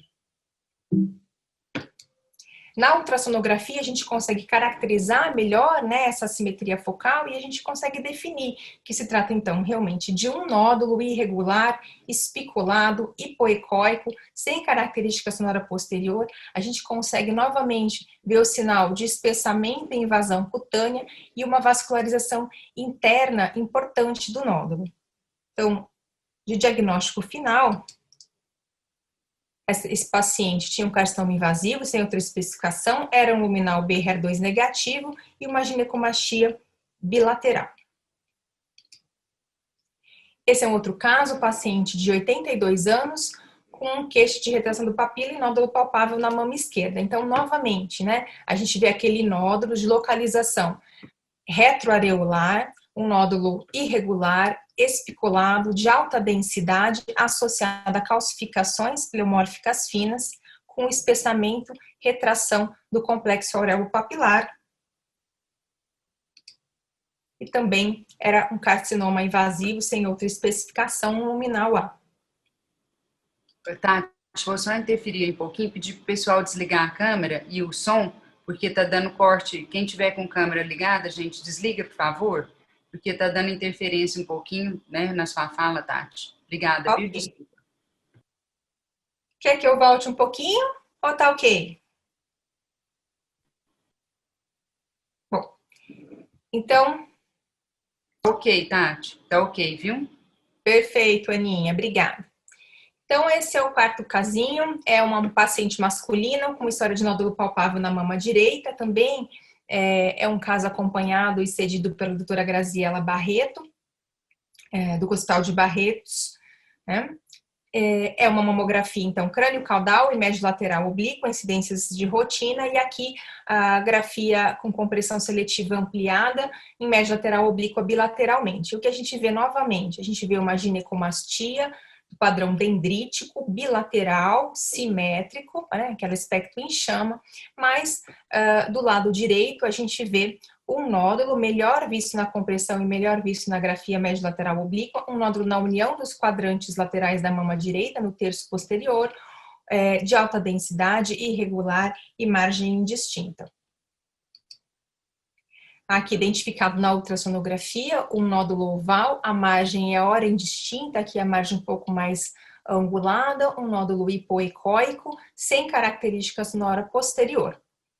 Aqui o exame de ressonância magnética, sequências pré-contraste, o pós-contraste, a gente vê a presença do tecido fibroglandular bilateral, mais assimétrico e excêntrico do lado direito, que é onde a gente tem a lesão, e no pós-contraste a gente vê claramente um nódulo de forma e margem irregular, um realce heterogêneo, com um plano de clivagem bem definido entre a lesão e o músculo peitoral maior. Um carcinoma invasivo sem outra especificação. Esse é um outro paciente de 69 anos e com nódulo palpável em mama esquerda. Então, novamente, mamografia incidência de rotina, médio lateral oblíquo crânio caudal, e a gente tem, né, um grande nódulo redondo, de alta densidade, também de localização retroareolar. A margem é a grande maioria circunscrita, mas posteriormente a gente tem uma margem mais indistinta e um pouco microlobulada. Esse paciente foi para ultrassonografia e na ultrassonografia a gente tinha, então, um grande nódulo redondo, um nódulo complexo, sólido cístico retroareolar, com reforço acústico posterior e uma vascularização interna ramificada importante no componente sólido. Foi para biópsia percutânea e depois o diagnóstico da peça cirúrgica da mastectomia comprovou que se tratava de um carcinoma invasivo subtipo especial, no caso um mucinoso. Então, novamente, né, essa geralmente vai ser a dúvida em alguns casos mais atípicos de ginecomastia, então diferenciar entre o carcinoma invasivo e a ginecomastia. Eu coloquei uma tabela para a gente discutir as principais características clínicas e de imagem que podem ajudar a gente a fazer esse diagnóstico quando ele é mais difícil. Então, lembrando, né, que já foi falado, a ginecomastia, a queixadura é muito comum e o carcinoma é indolor. A ginecomastia ocorre em qualquer idade, de recém-nascido a pacientes idosos, e nós vimos que o câncer de mama ele é incomum em paciente jovem, ele é uma doença do paciente idoso, exceto aqueles pacientes com fatores de risco, né, com mutação genética, uma média de idade de 70 anos, que é próxima à feminina, né, na feminina a gente tem uma média de idade de 61 anos. Frequentemente a ginecomastia é bilateral, mas ela pode ser unilateral ou assimétrica, e raramente nosso carcinoma masculino vai ser bilateral. A definição de ginecomastia vem com a localização retroareolar, ela é sempre predominantemente retroareolar, e o carcinoma invasivo a gente viu, na maioria das vezes ele é sim retroareolar, mas ele pode ser excêntrico, e aí sim, quando ele for excêntrico, quando eu tiver uma lesão excêntrica, isso tem que me chamar mais atenção para a possibilidade de ser uma lesão maligna. A ginecomastia não se associa a achados secundários nem calcificações, e a gente viu que isso pode ser comum na mama masculina. Em relação às metástases mamárias, são raras, como o tumor de mama correspondem só a 0,5% a 3% desses tumores, e eu estou falando isso em ambos os sexos, e nos homens, né, são só 5% desses tumores metastáticos. O aspecto de imagem é o nódulo circunscrito, que pode ser único ou múltiplo, e uma característica marcante é sempre a vascularização aumentada, a vascularização interna é importante.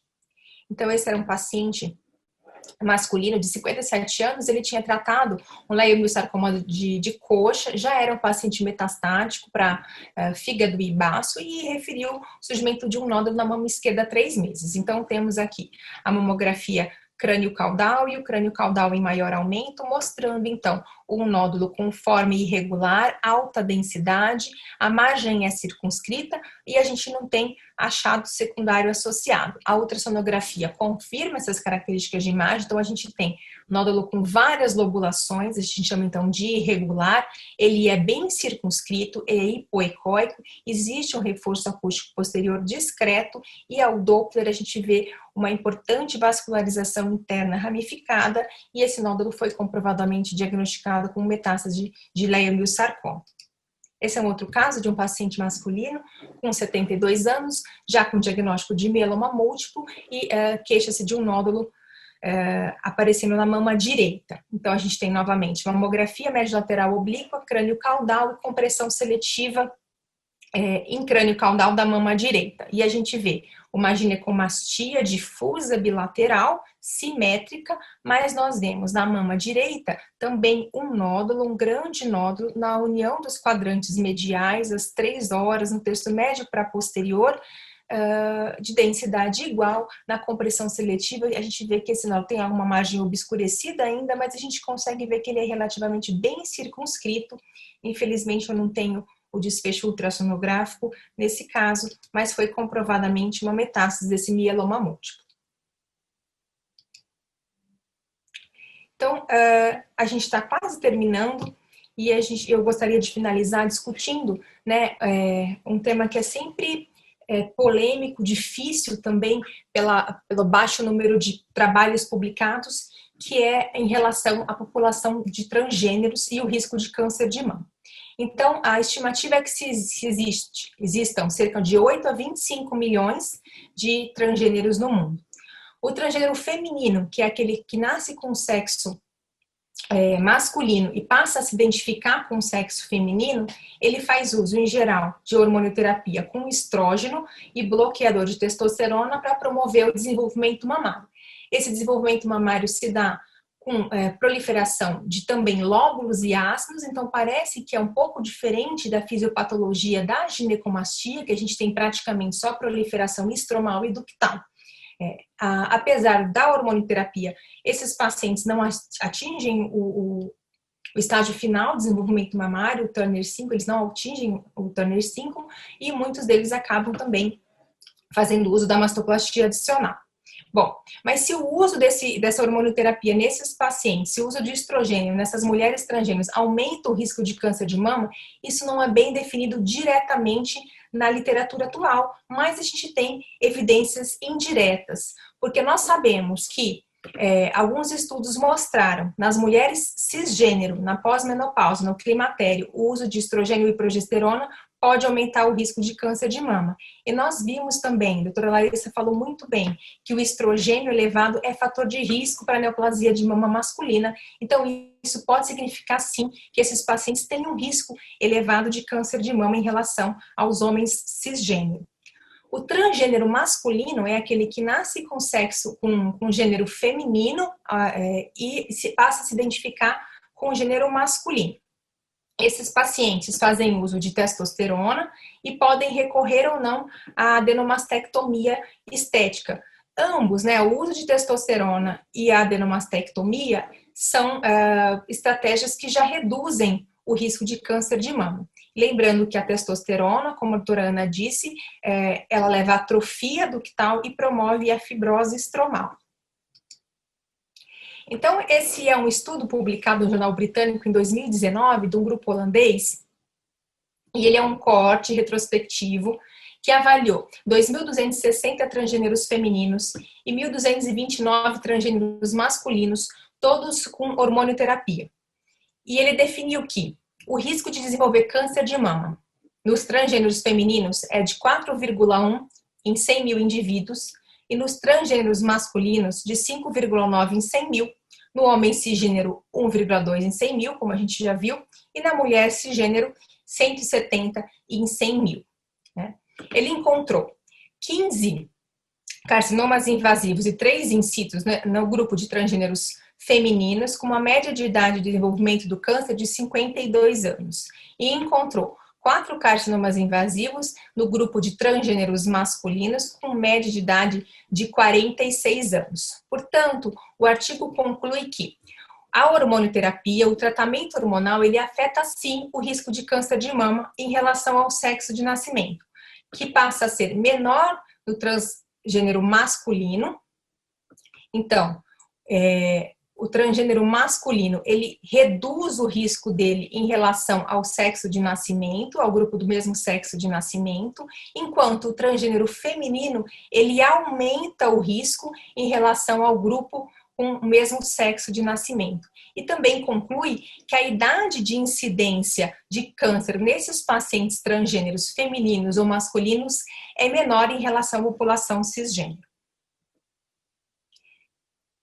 Em relação ao aspecto de imagem, nós avaliamos essa população com os mesmos métodos, né? E esse é um artigo publicado no AJR em 2014 sobre a população transgênero feminina. Ele descreve 2 relatos de casos e avalia mais 8 presentes na literatura, e ele diz pra gente que o aspecto de imagem parece ser semelhante ao da população cisgênero, mas que nas mulheres transgêneros, semelhante ao artigo anterior, a incidência do câncer de mama ocorre numa idade mais jovem. E também existe uma maior proporção, nesse caso, de tumores receptores de estrógeno negativos, que são tumores biologicamente mais agressivos. Em relação às estratégias de rastreamento para a população transgênero, nós temos dados muito controversos na literatura. A gente sabe que nas mulheres transgêneros com mais de 50 anos, que estejam em hormonioterapia por pelo menos 5 anos, a gente tem que considerar a mamografia de rastreamento bianual, principalmente se tiverem outros fatores de riscos associados, como uma história familiar importante ou um IMC elevado, a obesidade. E para os homens transgêneros, aqueles que mantêm tecido fibroglandular, mantêm a mama, sem adenomastectomia, a gente mantém o rastreamento mamográfico de rotina. E para os pacientes que foram adenomastectomizados, mesmo que a cirurgia seja estética e possa ter algum tecido fibroglandular, o risco é bem reduzido e a mamografia pode não ser necessária para o rastreamento desses pacientes. Mas, de qualquer forma, os dados são controversos e a decisão de rastreamento tem que ser tomada de forma individual, principalmente pesando o risco genético e fazendo a avaliação genética necessária para aquele paciente. Bom, é isso que eu tinha preparado para vocês. Obrigada pela atenção e eu gostaria de deixá-los agora com o Dr. Franklin. Oi, Tati. Tá me ouvindo? Estou ouvindo, Franklin. Tudo bem, obrigado. Boa. Obrigado, excelentes apresentações. Fico com a dura tarefa aqui de ser o último e manter esse altíssimo padrão que vocês me entregaram. Primeiro, gostaria de agradecer a comissão organizadora aqui, é um prazer estar discutindo esse assunto, ainda mais sendo um assunto tão recente que a gente teve algumas mudanças de um tempo para cá, talvez em relação a posicionamentos de manejo, né, que é o que eu vou discutir um pouquinho com vocês nessa aula. Tem a apresentação, então. Só para quem chegou, às vezes, um pouquinho depois, não pegou a abertura, meu nome é Franklin Pimentel, eu sou mastologista e oncologista do Hospital das Clínicas de Ribeirão Preto, da USP. Trabalho aí também na equipe aqui, nosso grupo de mastologia com a doutora Larissa, que está aqui, a gente tem a parceria da doutora Tatiane no HC também, então a gente tem aí até certo entrosamento já, inclusive na parte da assistência, e eu fiquei responsável para a gente discutir, conversar um pouquinho sobre a parte de tratamento e segmento do câncer de mama masculino.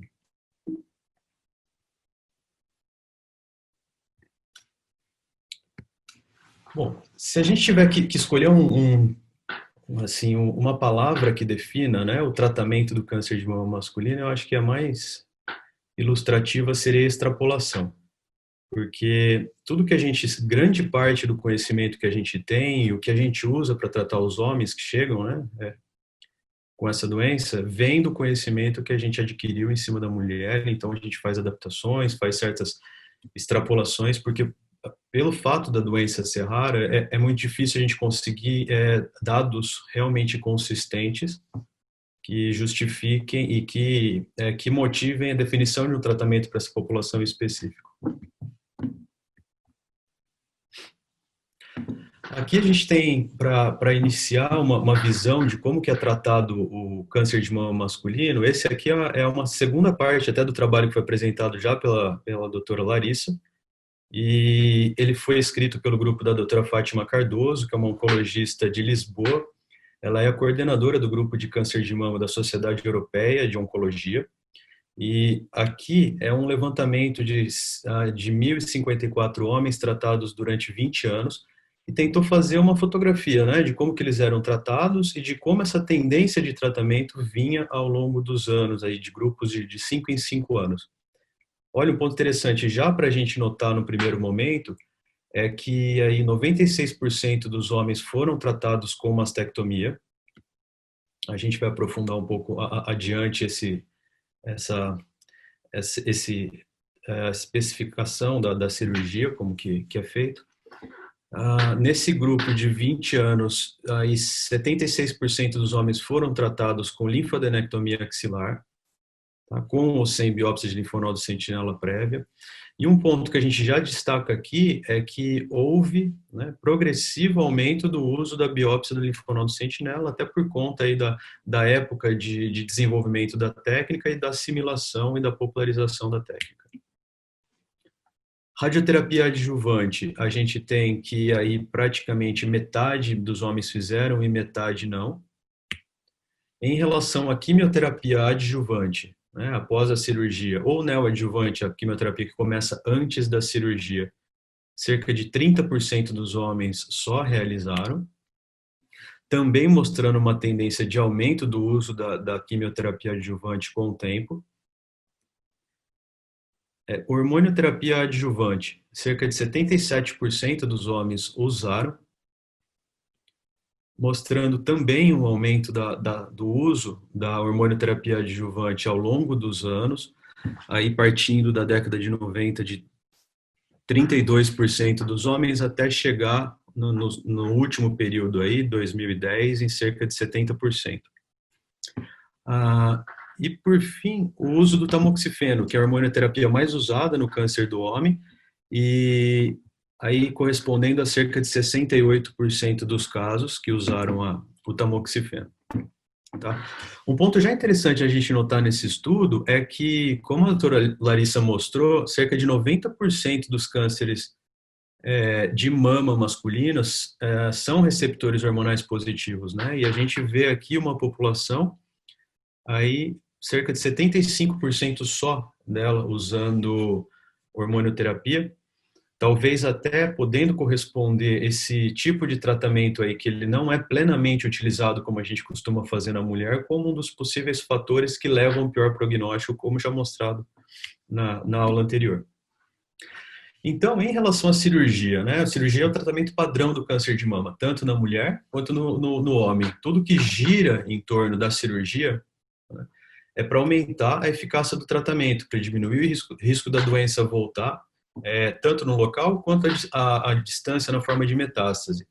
Então, a indicação pode ser realizada numa mastectomia, que é a retirada da glândula mamária junto com pele, com uma mastectomia radical, ou uma cirurgia conservadora, eventualmente, se for factível.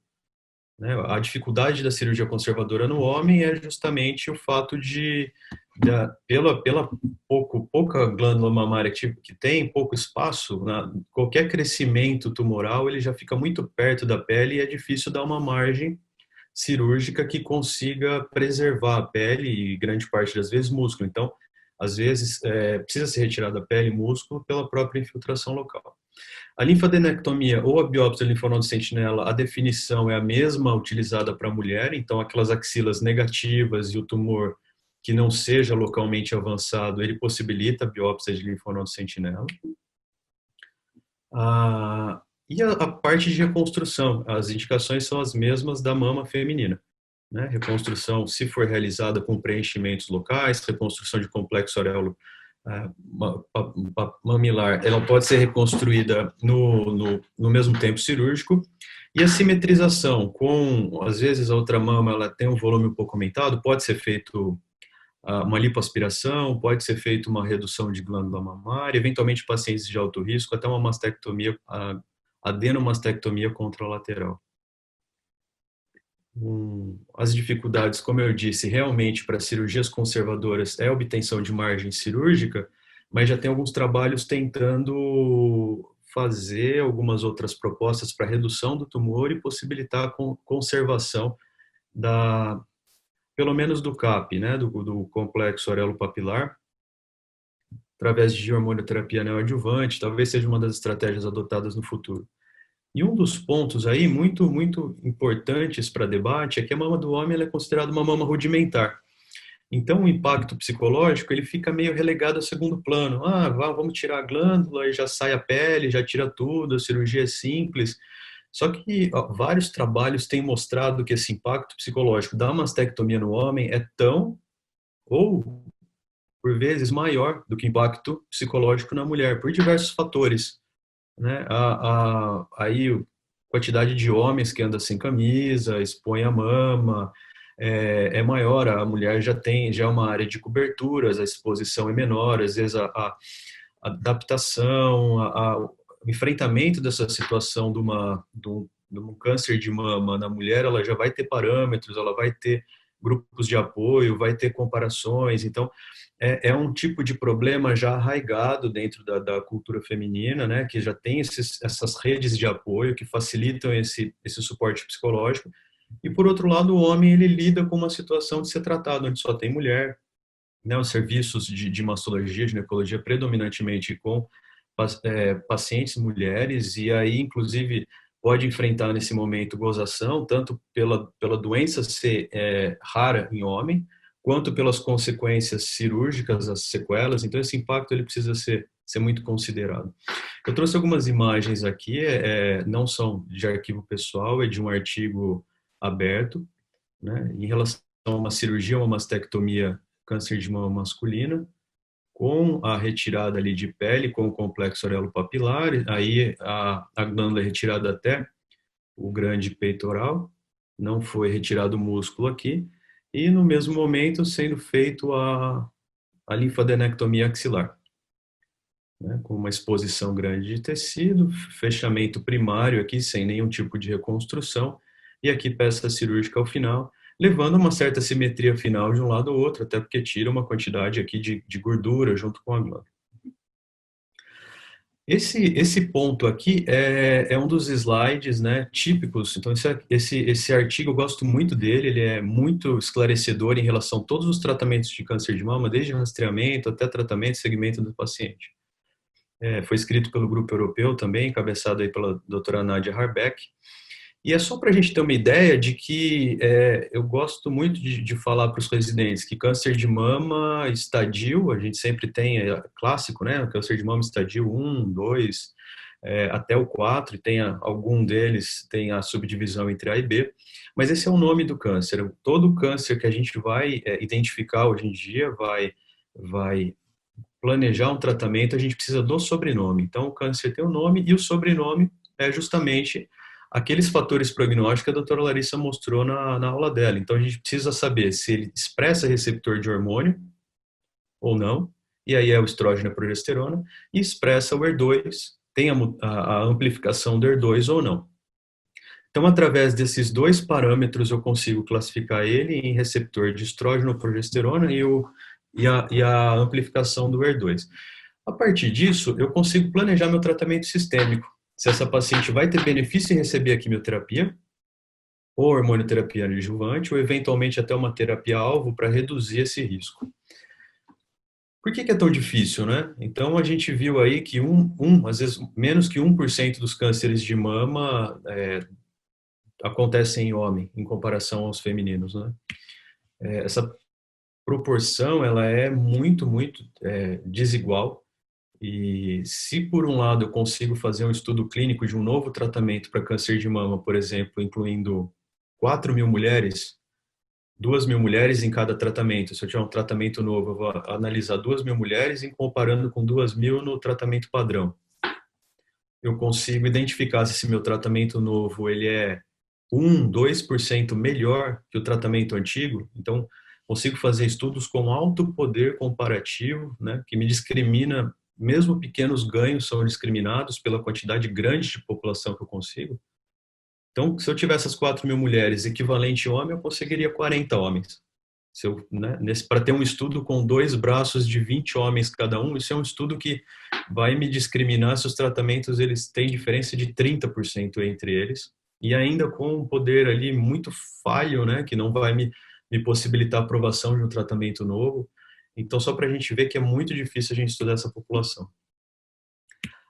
E aí veio o grupo da Sociedade Americana de Oncologia. Esse ano ele estabeleceu um guideline, e foi até uma estratégia muito interessante, porque eles pontuaram e fizeram uma votação, um questionário para vários membros da sociedade em relação aos pontos que estava em dúvida, que o pessoal tinha dúvida se o câncer de mama poderia ser tratado igual no homem ou na mulher, assim como é tratado na mulher. E eles escolheram alguns tópicos que foram votados, que tinha-se a dúvida, né, que se poderia ser tratado igual, e que esse grupo considerava como significativo para ser explorado através de um board aí que fariam esse protocolo. E se definiu o seguinte nesse primeiro momento agora, que foi publicado em 2020. As recomendações que para homem e mulher podem ser considerados os mesmos fatores para a decisão da cirurgia primária, da indicação de quimioterapia adjuvante, das assinaturas genéticas para se definir o tratamento adjuvante e da radioterapia adjuvante, né, os homens que vão receber ou não a radioterapia após a cirurgia, assim como na doença metastática, o tipo de quimioterapia quem vai receber. Coisa importante aqui para a gente ver que todas as evidências do guideline foram consideradas como nível de evidência baixo, porque não existe grandes trials randomizados com essa população, mas a força da recomendação, o grupo ele considerou que todas eram moderadas ou fortes, que elas poderiam ser muito bem assimiladas, extrapoladas do que já se conhece para a mulher. Então, qual é a hormonioterapia adjuvante preferencial do homem? É o tamoxifeno. Se for contraindicado o tamoxifeno, a gente conhece aí algumas situações, paciente com história de trombose prévia, o uso de inibidores seletivos de recaptação de serotonina para tratamento de depressão, e não pode tomar tamoxifeno. O que seria a indicação? Inibidor da aromatase. A gente tem letrozol, anastrozol, fulvestrant, anastrozol, letrozol ou exemestano, junto com o análogo GNRH. Então, a gente precisa bloquear o eixo, né, como a gente faz no câncer de mama na pré-menopausa. E a duração prevista do tamoxifeno adjuvante é de 5 anos, como nas mulheres, e também tem essa recomendação de chegar a 5 anos, ser feita uma reavaliação, né? Se nesse primeiro período o tratamento foi bem tolerado e ele ainda mantém um risco alto de recidiva e tem uma idade ainda que motive a continuidade do tratamento, pode ser estendido o tamoxifeno até 10 anos, que é o mesmo raciocínio que a gente faz para o câncer de mama feminino. Bisfosfonato adjuvante. Então, a gente tem indicação de mulheres de alto risco com câncer de mama na pós-menopausa usar aí o clodronato ou ácido zoledrônico por 5 anos para diminuir o risco de recorrência. No homem isso não é estabelecido, então a indicação é só para aqueles que tiverem que usar para prevenir ou tratar uma osteoporose. Tá? Câncer de mama metastático ou avançado, receptor hormonal positivo, HER2 negativo.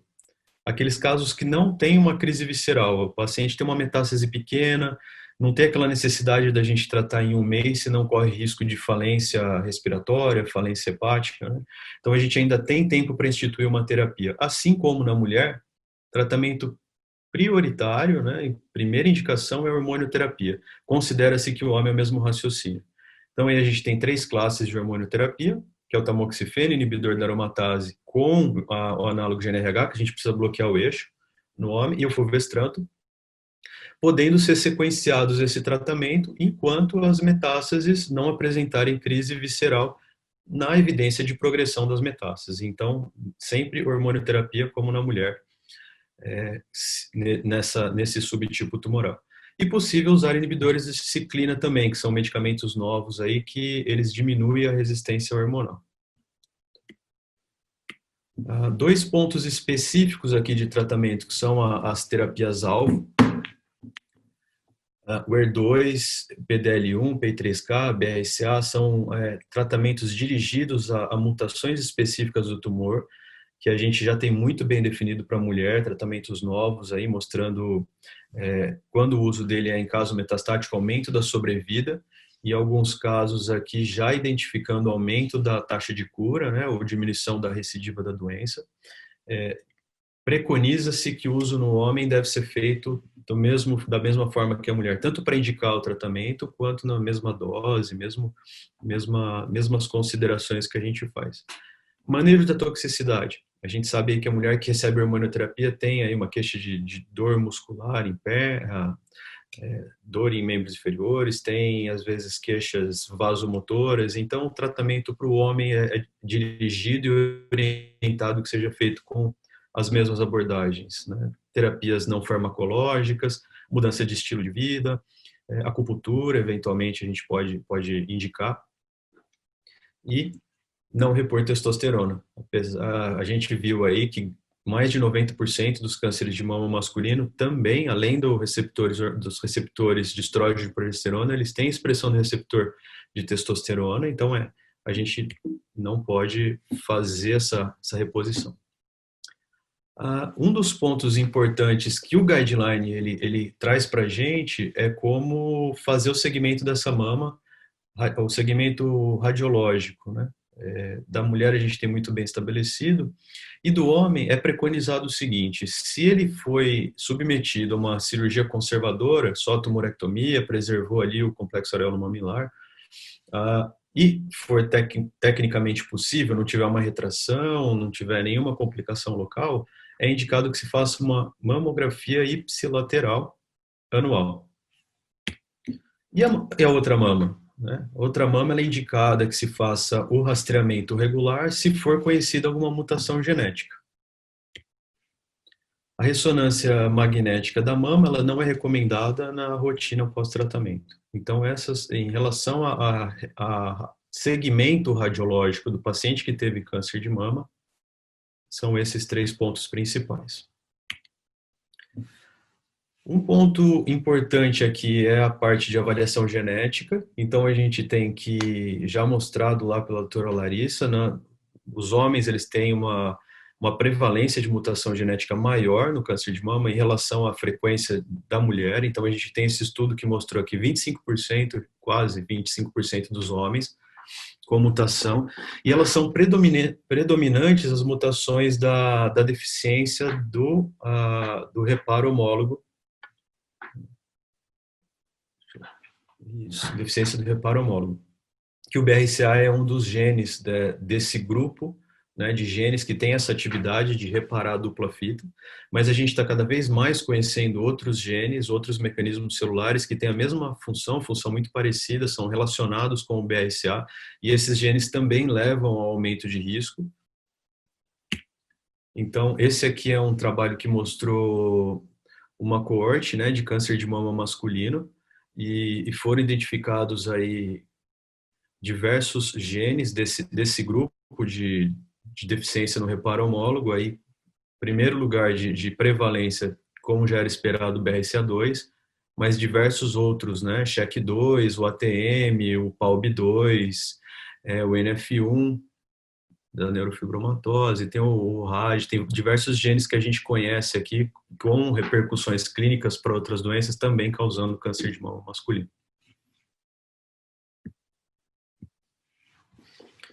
E como é que ficaria, então, a gente já identificou que o câncer de mama masculino ele tem algumas peculiaridades, a maioria do tratamento dele é muito parecido com a mulher, com exceção dessa parte hormonal, do manejo hormonal dele, que tem uma característica especial, e em relação aquele homem que a gente identificou, ele tem uma mutação de BRCA, mas ele não teve o câncer.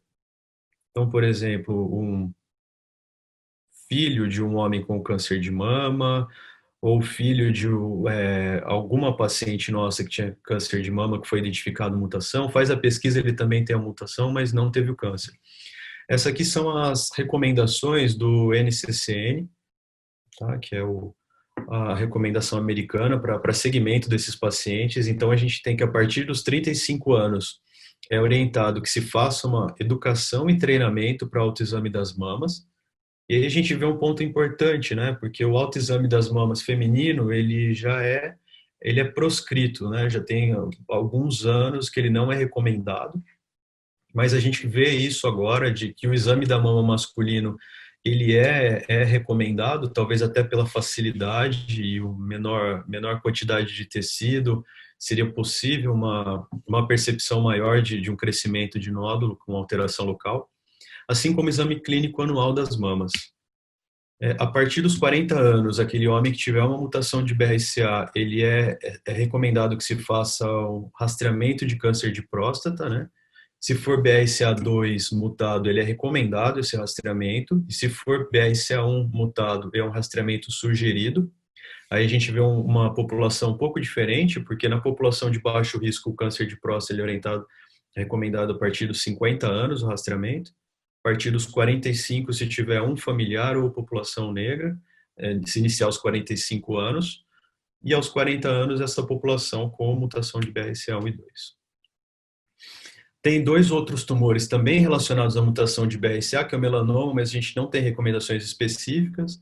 E o pâncreas, a gente tem a recomendação para pesquisa através de ultrassom transesofágico ou ressonância, em população que tenha a mutação de BRCA, e aí tem um adendo, além desse homem ter a mutação de BRCA ou da mulher, se espera, né, se recomenda que ele tenha um familiar cometido por câncer de pâncreas também, porque essa já passa a ser, né, pelo rastreamento ser um pouco mais agressivo e não se saber ao certo a conduta que vai ter em cima, então recomendo o rastreamento para aquela população parente de primeiro grau com câncer de pâncreas. E muito importante também orientar que os outros familiares podem ter também essa alteração, que eles devem ser pesquisados em relação às mutações genéticas, uma vez que encontrado no paciente. Então, das conclusões do câncer de mama masculino, a gente tem que tratamento cirúrgico são as mesmas indicações que na mulher. A quimioterapia, o uso de assinaturas genéticas para indicação de tratamento adjuvante, radioterapia, são muito semelhantes à da mulher também. Aí a gente tem a hormonioterapia adjuvante, que é um adendo, preferência pelo tamoxifeno, pela quantidade de evidência clínica e a ação do medicamento. Esse é um ponto também bem importante no homem, que a gente não tem na mulher. Na mulher a gente faz em alguns casos que a gente define que são de alto risco para encaminhamento para o geneticista. O homem é aconselhado que todos cânceres de mamas masculinos passem por aconselhamento e teste genético. E, por fim, o segmento radiológico pós-tratamento, que ele deve ser feito de acordo com o risco genético. Paciente de baixo risco, sem mutação, avaliação só da mama é tratada, se for feita cirurgia conservadora. Se for feita mastectomia, não precisa de segmento radiológico. E da mama contralateral, se for paciente com alguma mutação genética, e a mama contralateral ainda preservada. Eu queria agradecer mais uma vez o convite e acho que a gente fica aí para começar as discussões agora.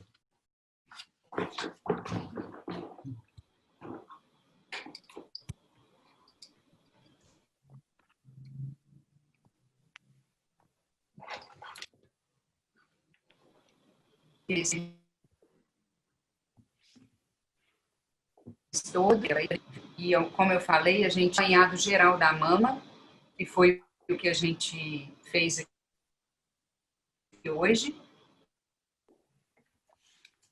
Aninha, você está sem vídeo. E aí, se alguém já conseguiu abrir o bate-papo e quiser escrever o bate-papo.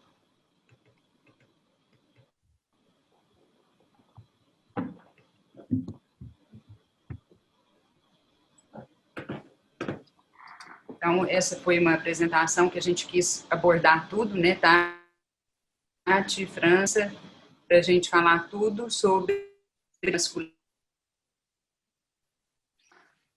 Estar atento ao que fazer, encaminhar, né, sugerir que tipo de exame fazer, também não fazer biópsia desnecessária, né? Então, nós temos que estar sempre atento a esse tipo de alteração. Eu queria só agradecer a todo mundo, que foi muito bom, né? Aulas bem, vocês veem que foram aulas completas, onde a gente usou tudo que a gente podia, né? De qualidade, de imagem, e nós estamos aí à disposição para ver se vocês querem fazer alguma pergunta. Alguém perguntou aí da ressonância, Tati, se você quiser comentar, tá?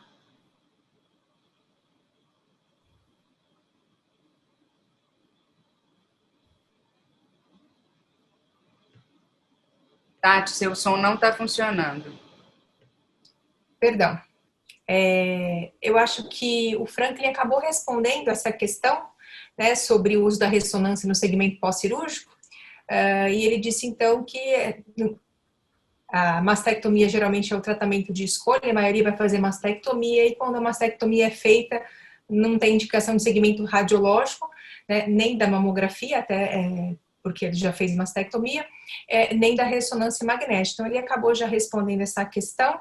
Tinha uma outra questão, Aninha, sobre também do Pedro, quando um paciente vem com suspeita de ginecomastia para realizar ultrassonografia e a gente não vê tecido, né, fibroglandular, só proliferação gordurosa, ele pergunta se a gente coloca no laudo lipomastia ou se a gente deixa só como mama normal. Eu costumo, né, deixar como mama normal, não costumo colocar o diagnóstico de lipomastia, deixo como um BIRAD-1. E o que você faz, Aninha?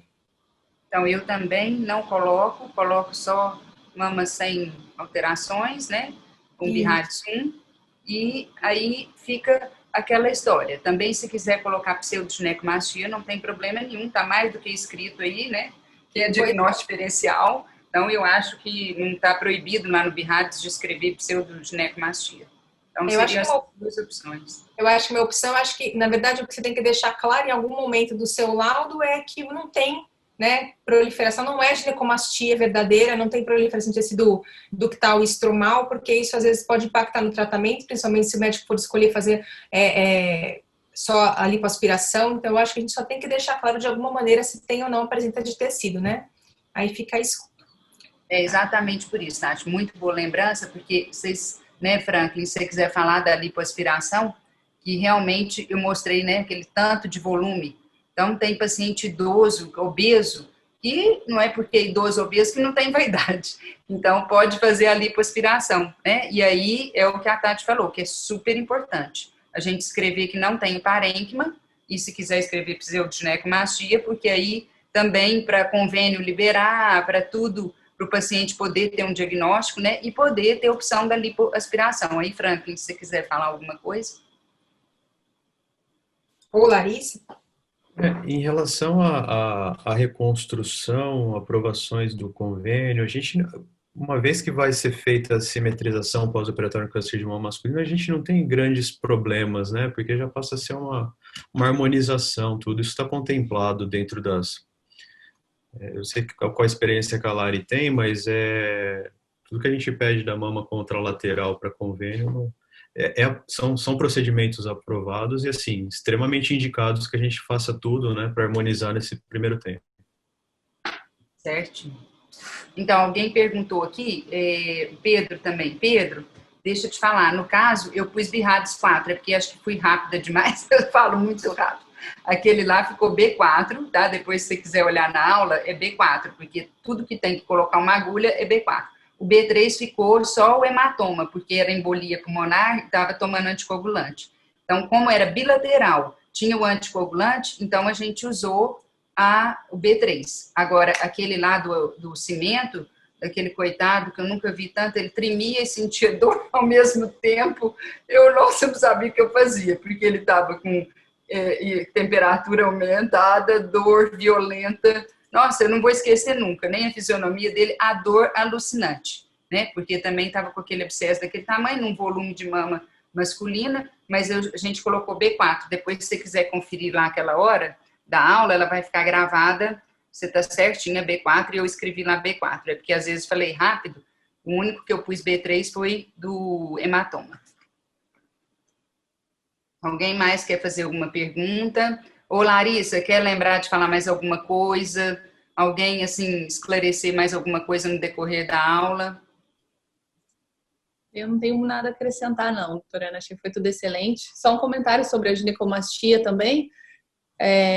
Quando o Franklin comentou do tratamento da mama contralateral, né? Mas quando a gente vai fazer tratamento de ginecomastia só em pacientes sem câncer, né? Com certeza o laudo aí da imagem pra gente é importantíssimo, né? Eu ouvi num congresso e a gente tem repetido muito que o mastologista tem que ter um radiologista para chamar de seu, né? Então, porque o que vocês escrevem determina a nossa conduta. Então, saber se é uma pseudoginecomastia, saber o quanto que tem de volume glandular, com certeza é importante para o planejamento cirúrgico, né? Então, sem dúvida, é relevante aí para quem vai receber o laudo depois. Eu acho, assim, de tudo que a gente falou aqui, é muito importante a gente divulgar, né, a doença na mama masculina. No Outubro Rosa, sempre a gente também lembra, porque o problema maior, igual na gestação, é deixar de fazer o diagnóstico, né?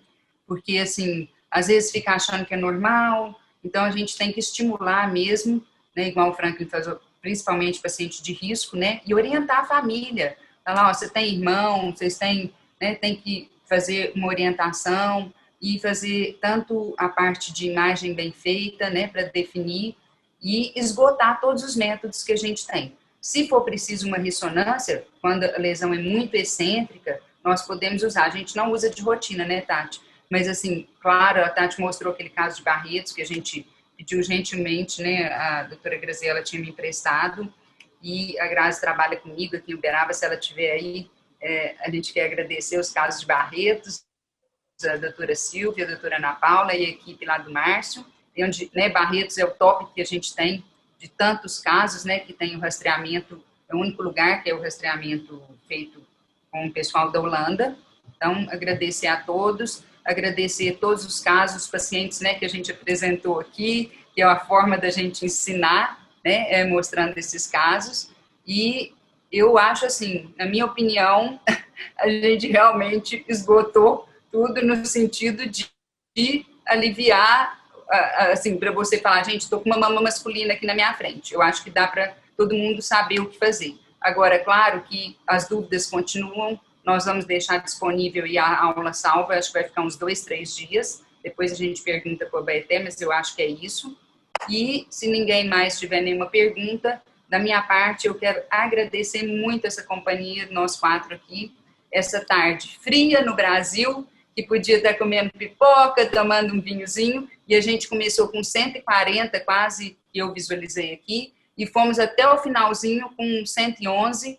Então, agradecer a todos que estão aí presentes, porque nós estamos dando aula online, né, para o computador, para as paredes, mas felizmente vocês estão aí e vocês é que são o nosso meio de comunicação, né? A partir de vocês que aprenderam, vocês vão divulgando, vão passando a informação, vão discutindo, não acho isso, falou aquilo na aula, aquilo lá é diferente, e vamos pegar o livro e vamos discutir, e nós estamos aí disponíveis, nós temos nossos e-mails, o Baeté também vai disponibilizar aí, se quiserem fazer pergunta para a gente está à disposição. O pessoal está perguntando se a aula também vai ficar disponível, parece que sim, né, doutora Ana? A aula fica disponível para eu acho que uns 2, 3 dias, né, Tati, que o Baeté falou, deve ficar uns 3 dias aí disponível. Isso, a gente disponibiliza, sim. Eu não sei como vai ser essa parte burocrática, depois a gente, né, informa tudo direitinho, mas acho que é possível, sim.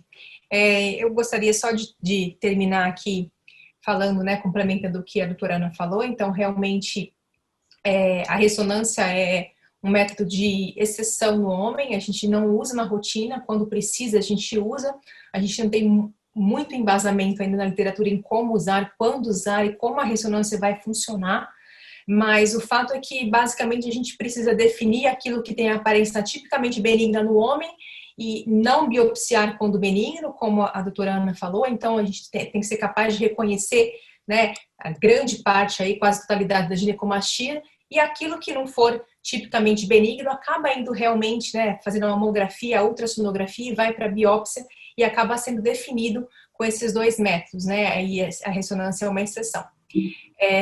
Eu queria agradecer a oportunidade, agradecer aí ao IES, ao Abaeté, e agradecer também aos meus colegas, né, e a todos que estão como ouvintes aqui participando desse evento, viu? Obrigada. Larissa, Franklin. Obrigada, pessoal. Foi um prazer. Obrigado a todos. Foi ótimo. Sábado.